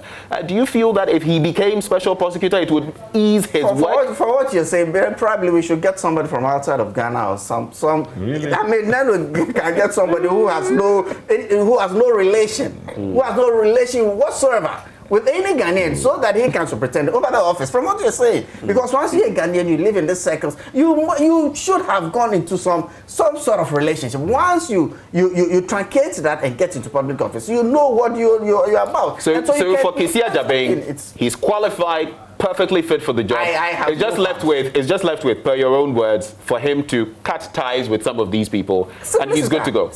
Your final reaction. You know what Machiavelli says? The human beings are greedy of wants and needy of gains. As long as you shower your blessings upon them, they are all yours. That is enough as a response to this. Could you repeat that? Niccolo Machiavelli. Yes. The human beings are greedy of gains and needy of wants. As long as you shower your blessings upon them, they are all yours. Well, as long as you shower. A word spoken in silence will get to its intended ear. Let's wrap up with the state of carnage on our roads. And this is no laughing matter, what we are getting into. Like I was saying, day in, day out, we have this issue of people dying on our roads. Partly it's owing to bad roads. Partly it's owing to bad driving. Sometimes it's owing to poor lighting. I mean, there are myriad issues. How is Parliament, I mean, you're fully aware of these matters. How is Parliament reacting to this? Even the work of the committee in charge, but how is Parliament reacting to this? Now, you are in Parliament, he's a former member, so I'll put it squarely at your feet. Well, first and foremost, I guess in the intro you indicated I serve in two committees, that is Trade and Public Accounts. I have gone through the reports of the Auditor General, and we shall start our public sitting very soon. It is shocking, particularly public servants and civil servants, what they engage in. In this country, it seems to me that when we talk about corruption, the focus is just on political corruption. Don't get me wrong, some politicians are fantastically corrupt, and we see a lot of them in this government. What is significant is the way those contracts are awarded. I can't fathom why a contract of road is awarded to a contractor. Engineers are supposed to ensure that the right thing is done, the concrete, the mixing, and everything. Yet within 3 years of the construction, we find potholes on the same roads. These are some of the causes. Because if you drive, engineers from the local to national. That's what I'm saying. If some of these accidents, and I've been following your report on this Arrive Alive, some of these accidents are occasioned by the bad nature of the roads. Not that the roads haven't been constructed, but the bad nature of them. And I think that it is important, all of us, galvanize forces together. And for me, this is one area that we must have a convergence, whether MPP or NDC. It has to do with lives. The way broken vehicles are left on the road. Even though I disagree with this towing system because it's a Zoom Lion thing. And once again, another means. So you disagree with the towing system? It's Zoom Lion. It's just to give Zoom Lion more money and nothing happens. The towing system is just to give Zoom Lion more money? Yes, I am aware when they attempted to start this. That's quite an allegation you are leveling. Yes, I'm saying that I'm aware. That's quite an allegation you are leveling. Do you have proof? Please, I'm aware when they attempted to start this when we were in office. And I'm aware that I was party to those who was invited to sit in the committees to ensure that this thing, we looked at it. And I knew that Zoom Lion was brain behind it. We opposed it. And this thing So what do we do to wrap the conversation? So we need to look at one, people, how our licenses are given to those who want to use vehicles is very important. Two, what kind of trainings are given to the GPRTU and its members? Three, the lighting system, and you guys have emphasized on it so much. Much has been said about the Tema motorway, but beyond the Tema motorway, even within the cities, calculate the number of accidents that have been occasioned as a result of accidents within our cities, particularly in the night. And it can be attributed to lighting. If there is proper lighting system on our roads, even if a vehicle spoiled deep in the night, incoming vehicles will be able to identify that there are vehicles that are parked here. Okay. Another very important has to do with the nature of the roads. Unfortunately, Murtala, we've run out of time. This is all time will allow us to do. I know there's a lot you have to say, but we'll have to come back. There's no chance on propaganda against this. But thank you very much, gentlemen. Murtala Mohammed is Member of Parliament, Tamale Central, Member of the Public Accounts Committee, Trade, Industry and Tourism Committee. Fusaini Issa is a former Member of Parliament for Kaikwe North. My apologies for that, but very grateful for your time.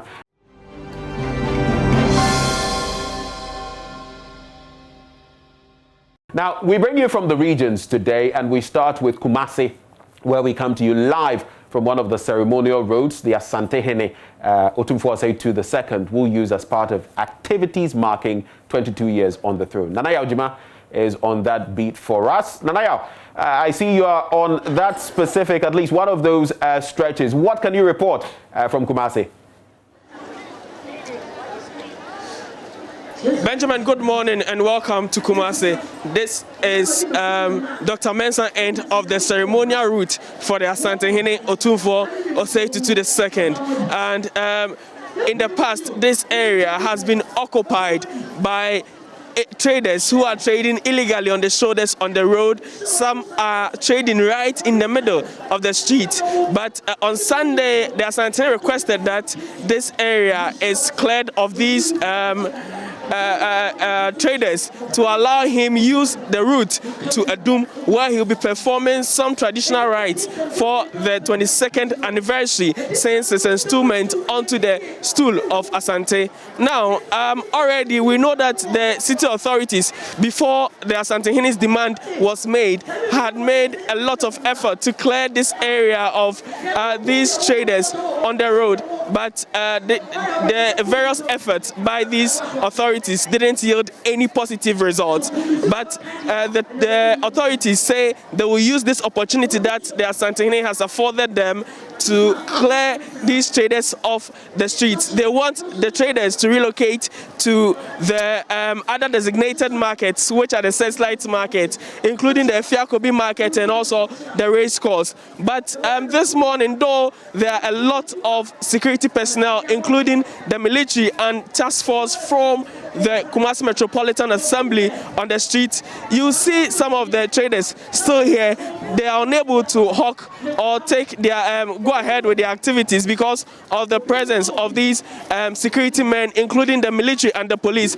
Early this morning, I came here to meet about 2 patrol vehicles of both the police and the military here stationed, and they were ensuring that this route is cleared of these traders. Typically, on a Wednesday morning like this, parts of the road, especially the shoulders, will be taken over by traders, especially those hawking vegetables, and they'll be plying their activities on the road or on the pavement, forcing the people, the pedestrians, to use just a little portion of the pavement and also flooding onto the street. So anytime you try coming through this route, you find the area blocked with heavy human and vehicular traffic. Also, you have some vehicles parking on the streets, and part of the streets was being used as station for some of the taxis in the region. But today, due to the special occasion, the city authorities have been able to move these people from the shoulders of the road and also the street itself, clearing it for the Asantehene to use this morning to perform all the rites that he is supposed to perform in Adum. Other parts of the ceremonial routes have also been cleared, awaiting the occupant of the Gordons to use it. But the question remains whether this project will be successful after the Asantehene use the route. But what we are hearing from city authorities is that the Asantehene from today will like to use the route whenever he wants to visit the custodial house at Adum to perform specific rites. Due to the presence of these traders on the road, the Asantehene has to use other routes which are not the areas designated for use by him, the Asantehene. So, as I said earlier, there are still some of these traders here, and they are unable to ply their trade because of the presence of the security personnel. I would want to engage them and find out their next line of action, especially if the Kumasi Metropolitan Assembly should continue this exercise that they are embarking on today. Mami, I'm watching about JoyNews. So, Mami, Chemi, and then went to me and the door. Now, near Urban Assembly, for Mamma Kwam, the jaw, such stretch to be. Yes, Monco, a race course, and Asa Binchi. What do you want to say? Oh, yeah, they are the kaka. Say I'm called a Binchi and as a race course. And so, Sammy, at a Hono, any baby, I am quite not. Sans or my dick, I acquire crown. Yes, so I saw flower on tomorrow, Tintin, my dear. Papa, just a video when I made them in Pesta. It's in a 1 year quiet, need a break. It's an answer, they are Bunitino, or my tontoma, and you are, but now will be Tombaco, maybe some Toma money. Maybe I have no me and I'm better now. And I need your castle. Yea, you're too for a dinner and I feel me a nose and pim and I fish yada. Etienne, I say it and running there, you know, my baby a cocoa. Etienne, trying to say, oh, Chama, Yababa is an anebo, near money to now, we are not be to 2 years, or my down, my mom, baby, no more the association, and the prime with you. Says, yes, I'm going to say a good 2 years, dear. Yea, baby, it's a madam, or move your mother and also some quote. Nadia, 1 million, sans school fees is something as if when you know.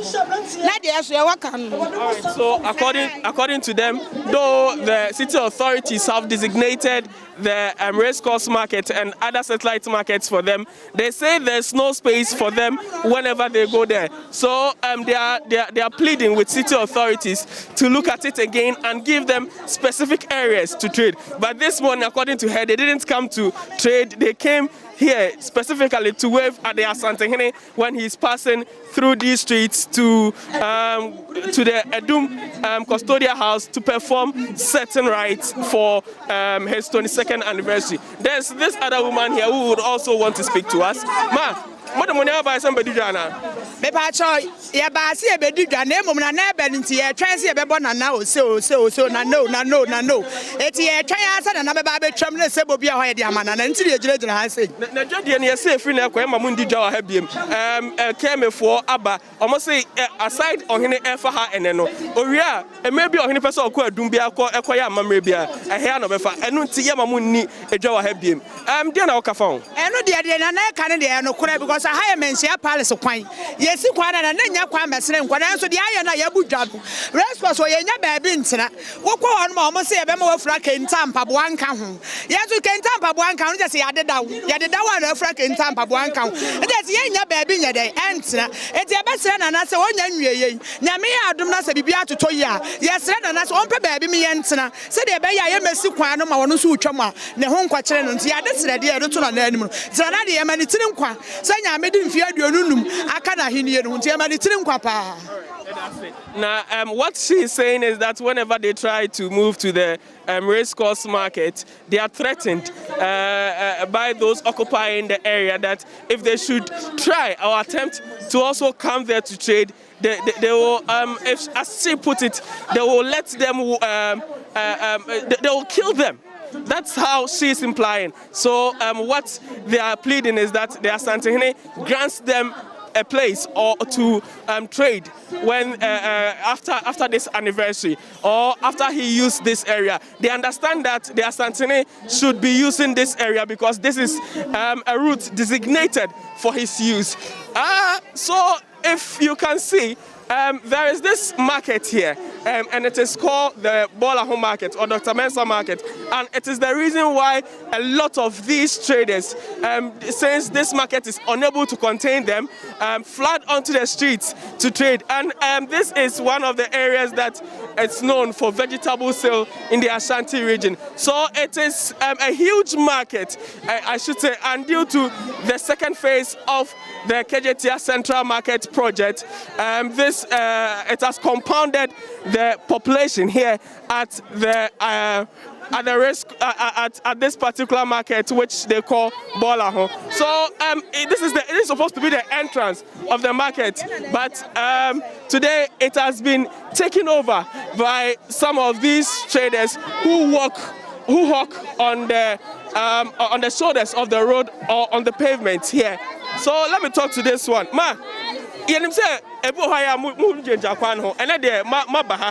though still higher kwem the ahana ne de mudija say ekwe no ohine person oyimu free ha ana say kemi person oyimu free ha ehim fa na monko edu a be ko race course yenyina ha be ko ye de odo be bodo makọ na yesi ade mo me amla kakade ni di kakla zale na ma try some ko race course da o dey race course if we say the man no moko da ye nya be be o chaka ye say kra ye be buru so honum tijita ko ye kro from ejani yia na ke yenyina ye ko race course ye ka se ko a nipa sha pa ye nko tika nyame adona ke wie na na da wroma onye kro from ma ye na ke ye ko kro from kere penisa ena na ba ye bu na ya ba chire kama e makwa adem or ba so be man fans. This woman here is suggesting that the city authorities will help complete the Crowfro market, which is one of the satellite markets in Kumasi, so that they can move there instead of moving to racecourse, which they say is not conducive for trade. And also there's a lot of people there who have taken over these markets, so there's not enough space for them here to also trade there. So as you can see, the military and also the task force from the KMA are here enforcing that these traders stay off the pavement and also the streets to allow the Asantehene use this point this morning. What we are learning is that before midday, the Asantehene will move to the custodial house at Edum to perform the specific rites for his 22nd anniversary. And the anniversary will continue after that. It started on Monday when he sat at the Mensah Palace. That is the specific day he was and stood as Asantehene, and he received some dignitaries there at the Mensah Palace. This morning, he will perform certain rites in Edum and other parts of the city. Well, Naya Ojima, thank you very much for engaging us, bringing us up to speed on the developments there. Live scenes from Kumasi and that route that Otumfuo Osei the second will be using as he marks his 22nd anniversary of being on the throne. And so that indeed going to take place Now, we're also going to go to the central region. Richard Kwejunyako will be joining us as we get into some of the matters that have been taking place there. We'll be bringing you some updates as and when we can connect with Richard Kwejunyako. So we're going to be doing that shortly. And after that, we're also going to, just a reminder, get into the Riya Akuto Memorial Lectures. The 16th edition comes off in Kumasi. The theme is the legacy of Bafo Osei Akuto, a family man, chief, and statesman. The keynote address is to be delivered by Dr. Wusu Efriye Akuto, Agric Minister, as well as Dr. Kweku Ajiman Budu, lawyer. He will be joining us for the conversation. He's a law lecturer and head of Law Center's Gimpa Faculty of Law. We'll be having that conversation as well on the AM show. We're taking a bit of a breather. We'll be right back.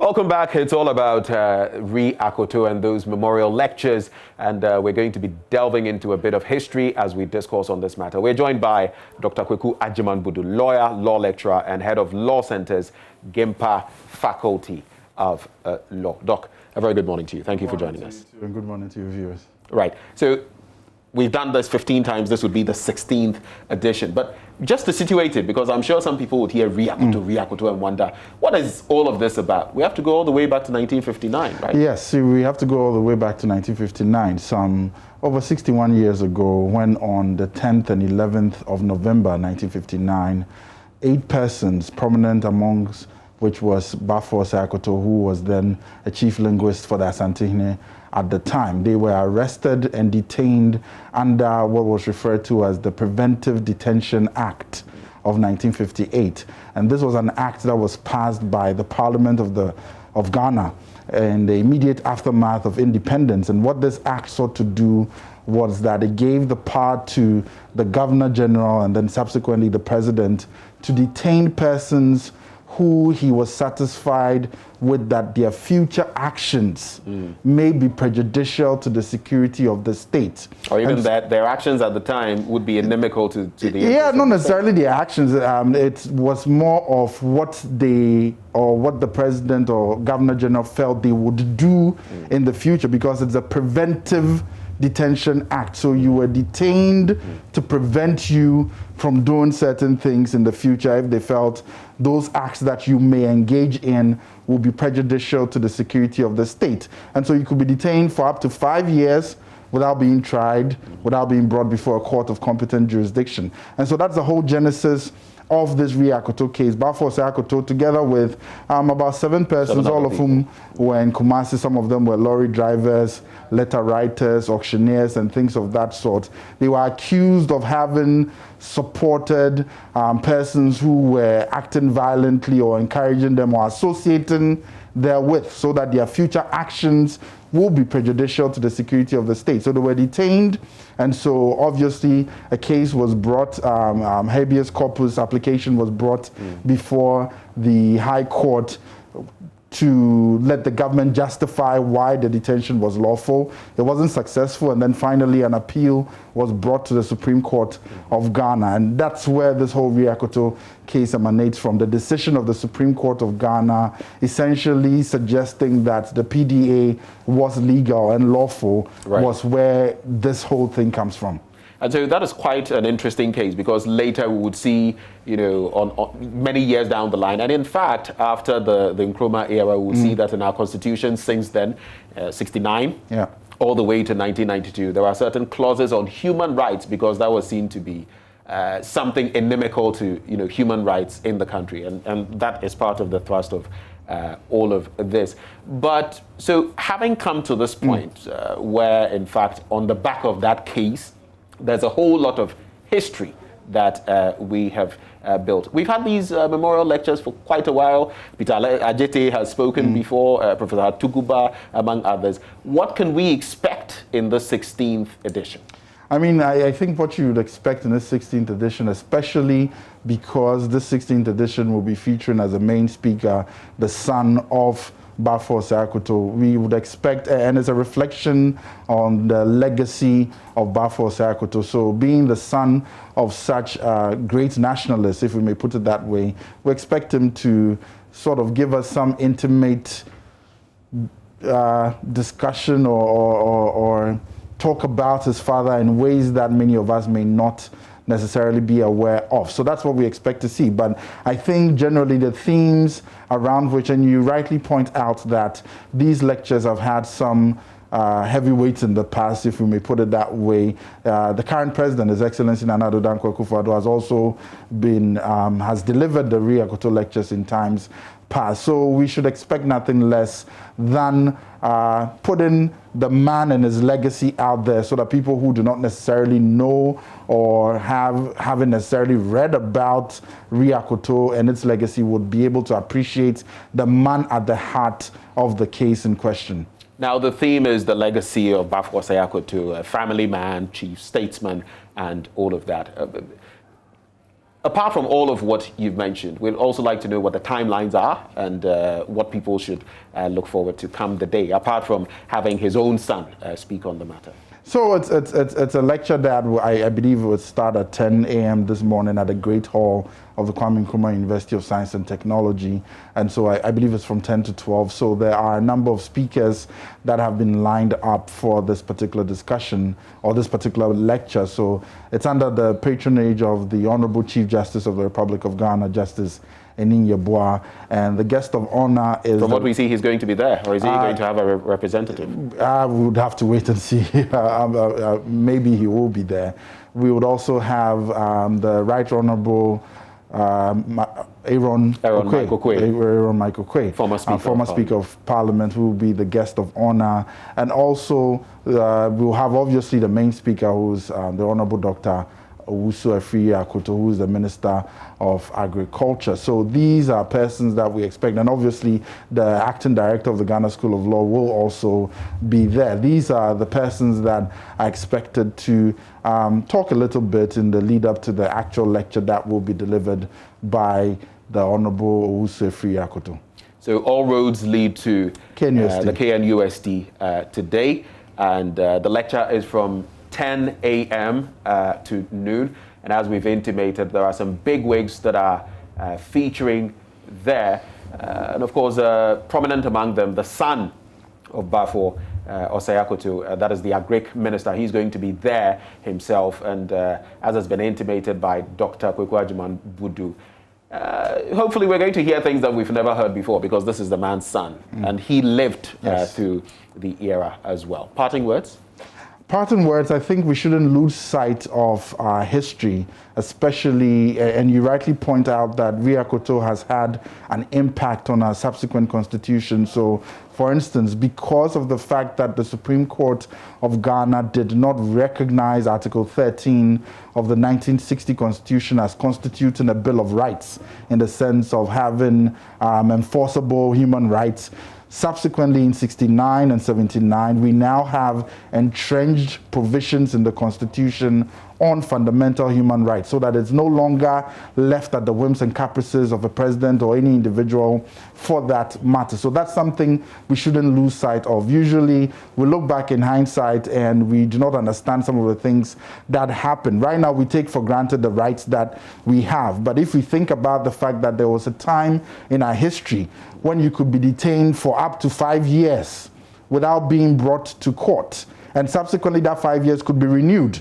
let's just put it that way, then we start understanding the kind of liberties and freedoms that we're enjoying today. So I think that's what we should not lose sight of moving forward. These lectures should remind us of our past and strengthen us in our resolve to ensure that never again will we be subjected to such institutions or subjected to such things that are inimical to our development as a people. Well, we've come far on the journey of human rights. Thank you very much for joining us, Dr. Agyemang Budu. And we look forward to an exciting 2 hours as we have the 16th Riya Akuto lectures. Dr. Agyemang Budu is a lawyer, law lecturer, and head of law centers at GIMPA Faculty of Law.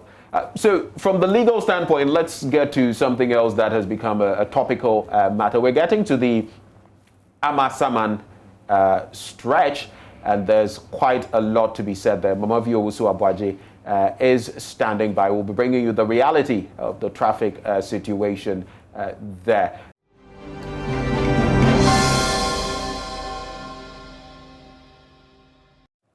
Thank you for staying with us on the AM show. Now, a lot seems to be happening in the central region. It's become a hub of activity. And from the brouhaha over collapsed schools in Breman Jamra to the Apam situation where the police is set to mount speed ramps at Apam Junction. And then to the Wesley Girls situation where a parent wants his ward withdrawn because the school isn't allowing her to perform Ramadan, her religious rite. The region has been in the news lately. Well, Richard Kwejo joins us with updates. Richard, if you can hear me, a very good morning to you. Okay, so we'll try to get in touch with Richard. Richard, good morning. If you can hear me, Richard, you might have to unmute so we can also hear you from your end. Yeah, good morning. Great. And today is your birthday, so let's start from there. Very happy birthday to you. How are you celebrating? Well, on the I'm job, just going to read a book today. You're going to read a book? Yes. Wow. Interesting way to celebrate. We'll see whether we can drop something, Richard Kwejo to help you celebrate that special day. But let's talk about what has been happening in the central region. A number of matters. And yesterday, we're talking about the Breman Jamra issue. There's the issue with regard to the police and the Apam Junction bit there. So give us the highlights of some of the latest and what the updates are. Okay, so let's start from Breman Jamra. You know, the incident that happened there was extremely tragic. 6 kids lost their lives following that government promised them. But it's a cluster of blocks in that area. And so there was an NGO that built that KJ block. And then there was the other block that was also left. And so government indeed promised. But that promise is yet to be fulfilled because it's the construction has actually got to the roofing level and then it's been left in that state. Now there is a rippling effect to that. If you go to the classroom, they are cramped. There is that overcrowding. And so when we stay in Accra, Cape Coast and the cities and we talk about social distancing protocol, they need to leave some spaces between us. That one is not done at all. So a chair that is meant for one person is used for 3. And so 3 children will sit on that particular chair. So you can imagine if they are undertaking some construction lessons in terms of technical drawing, the difficulty they would have to go through. And then that building is also emitting a lot of heat when the sun is very high. And so it gives the teachers and the students some kind of discomfort there. And so the chiefs and then the traditional authorities in that particular town want government to fulfill the promise because they wouldn't want to wait for another disaster to happen so that we all go gather at Breman Jamra and then we can give further promises and then we'll just move away. And so they want a proactive measure. The building that was started, they want that building completed in earnest. And so that is really the Breman Jamra story. It's a total recall agenda because when promises are made, sometimes we forget, we all go back to sleep. But we've started something and we just have to follow to ensure that those who promise, those who are responsible to ensure that the right things are done, the right structures are in place, they undertake or they perform their responsibilities. And so that is the Breman Jamra. We will continue to stay on that story till we see that that building has been completed and the children are moved in that building before we could rest. Apart from that, we are not going to rest at all. So that is the Breman Jamra case.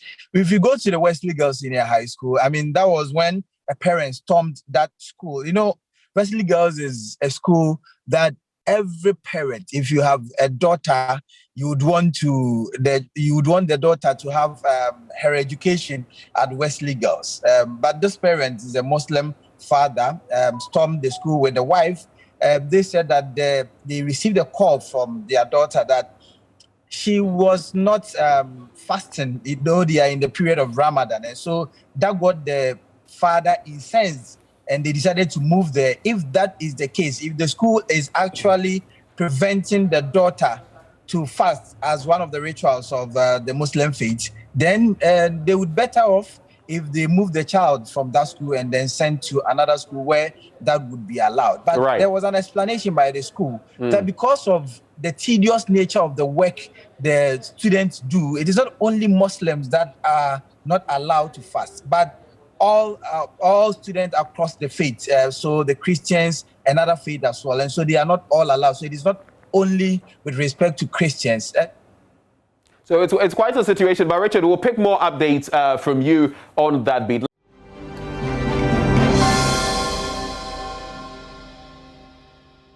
But let's take you now to Amasaman here in Accra, where commuters on the Amasaman-Accra road want the traffic issues resolved. Mama Vio Abaje is on hand, and she reports from there. Mama? Accra region, obviously, but I'm coming to you from Gam West Municipality, and I'm in Amasaman.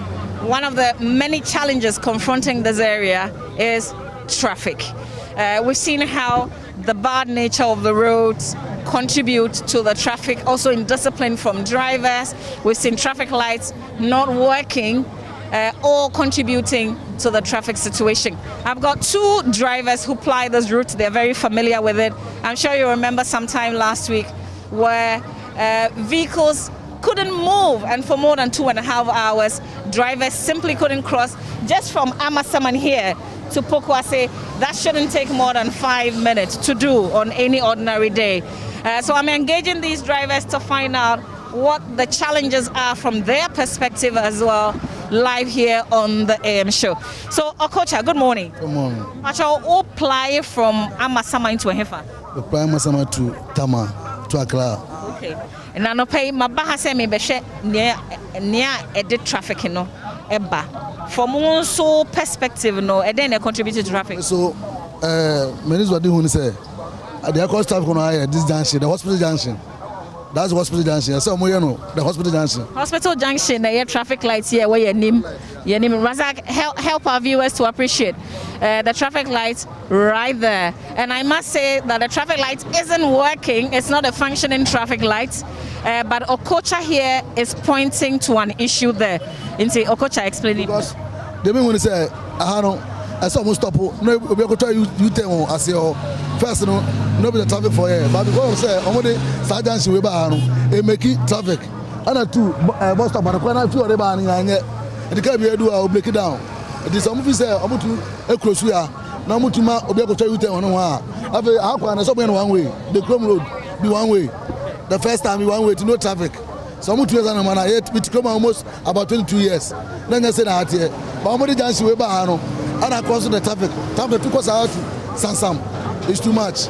Don't worry, because of this dancing we are across the traffic. Okay. So Okocha here is pointing to that traffic light, that malfunctioning traffic light, but there's also a major turn, and it's a U-turn for major vehicles. The STC uses it, for instance. There's also the Ayalolo bus that also uses it. His recommendation is that that should be closed down and the U-turn should be directed further down because it causes a lot of traffic. He's also pointing to the stretch right here. You see that there are some potholes, and typically the traffic flows after this. Where we have the potholes. So you see that if the vehicles are able to cross just from here, then they will flow further. But the problem is they get stuck where the potholes are. And you see that the vehicles turn to slow down right there. I also have Asante, so let me engage Asante. Asante, good morning. Pacha also apply Amasaman to Ehefa. Amasaman to Tama. Okay, and also and then also when I contributed to traffic. Traffic and then I'm blinded. I can. I U-turn. Oh my way. And also come and I'm traffic in the ban. tell go mu sisa U10 we no ye nyina akoko twa ha se no na contractor onye kwan ni ye U10 no no almost about 45 kilometers awo anymore asa U10 e kwan ni nye o e ho nye kra edi wona so mo ye ni ye no mo kwan we nu aha ne ye one way man inside kwan no kwa bo for inside besen ba wo fa nko first no for you go to U10 no be sia ko bi esa ko bia amiase ka soa Cape Coast na Mountains we fa oro akọ edi o mo hwe no mo si akwan no mo ye no one way no mo ye go to U10 wo no ha na from Atoma bus stop no ade ba no kwan no anye awona say no mo to mo so mo si no awona ba dem kwan no be flow Asante, mo na mo ye drivers I am mo pe shortcuts. The way I'm directing me say yem ko try U10, nyamo na mo be twasi wa ha ya. Yeah, me bo. Ama accident crash happen. Sa U10 we na accident dey happen. Sometimes we are obi free say no cross so e kwan no. Obi also free say be no be one way. Sometimes pretty for crab chichi e wa ha. That's obi was so ha ma ka bo no 20 accident si. Enti ka be U10 we no mo nsi no. No mo konko yes U10 we ni ye. Ye nyina konko twa ho, ne mla straight. E ma bibia free. I'm traffic in my view. Now, markets, they want to say. Markets, they want to say. Oh, I say, Sana Mokao, but Jumana so Yana Moya. Mama, I say, those stampan in Shebe after 4 to 5 years, I go to Mama, a bonkra. I say, Yenya, drivers, the dorsum. The whole Ghana, your doors said maybe, but Yenya, or do I Homa Banabani or do my drivers, no? Because we be about drivers, It is a second man in here, I buy drivers, because. You call one thing, Gravity. Be no abandoned for buying, or for being for buying drivers. If you say you walk right, you black every day, be to fool you, but no kiss for all affair. And it seems to mind them go ye. Now, Santi, how many trips now to make up from Mama Samantha to mine a day? Oh, from 2017, 18 more than it make more than 3. By now, in there, you talk about it. Want to grab. Oh, really?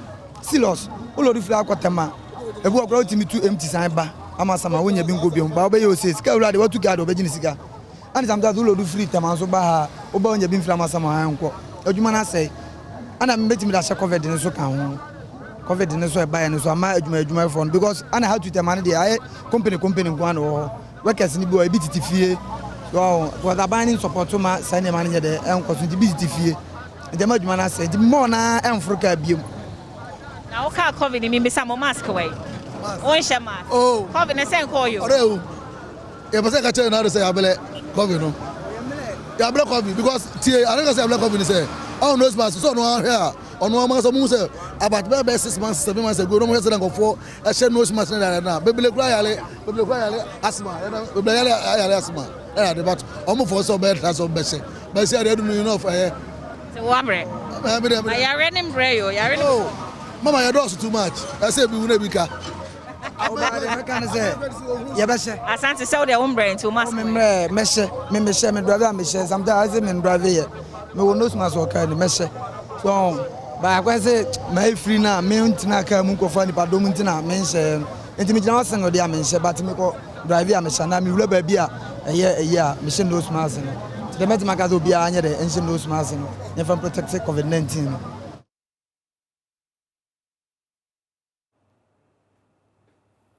So a lot of live action today, and that was the last one, Amasaman Accra stretch. Thank you for joining us on the AM show. Look forward to tomorrow.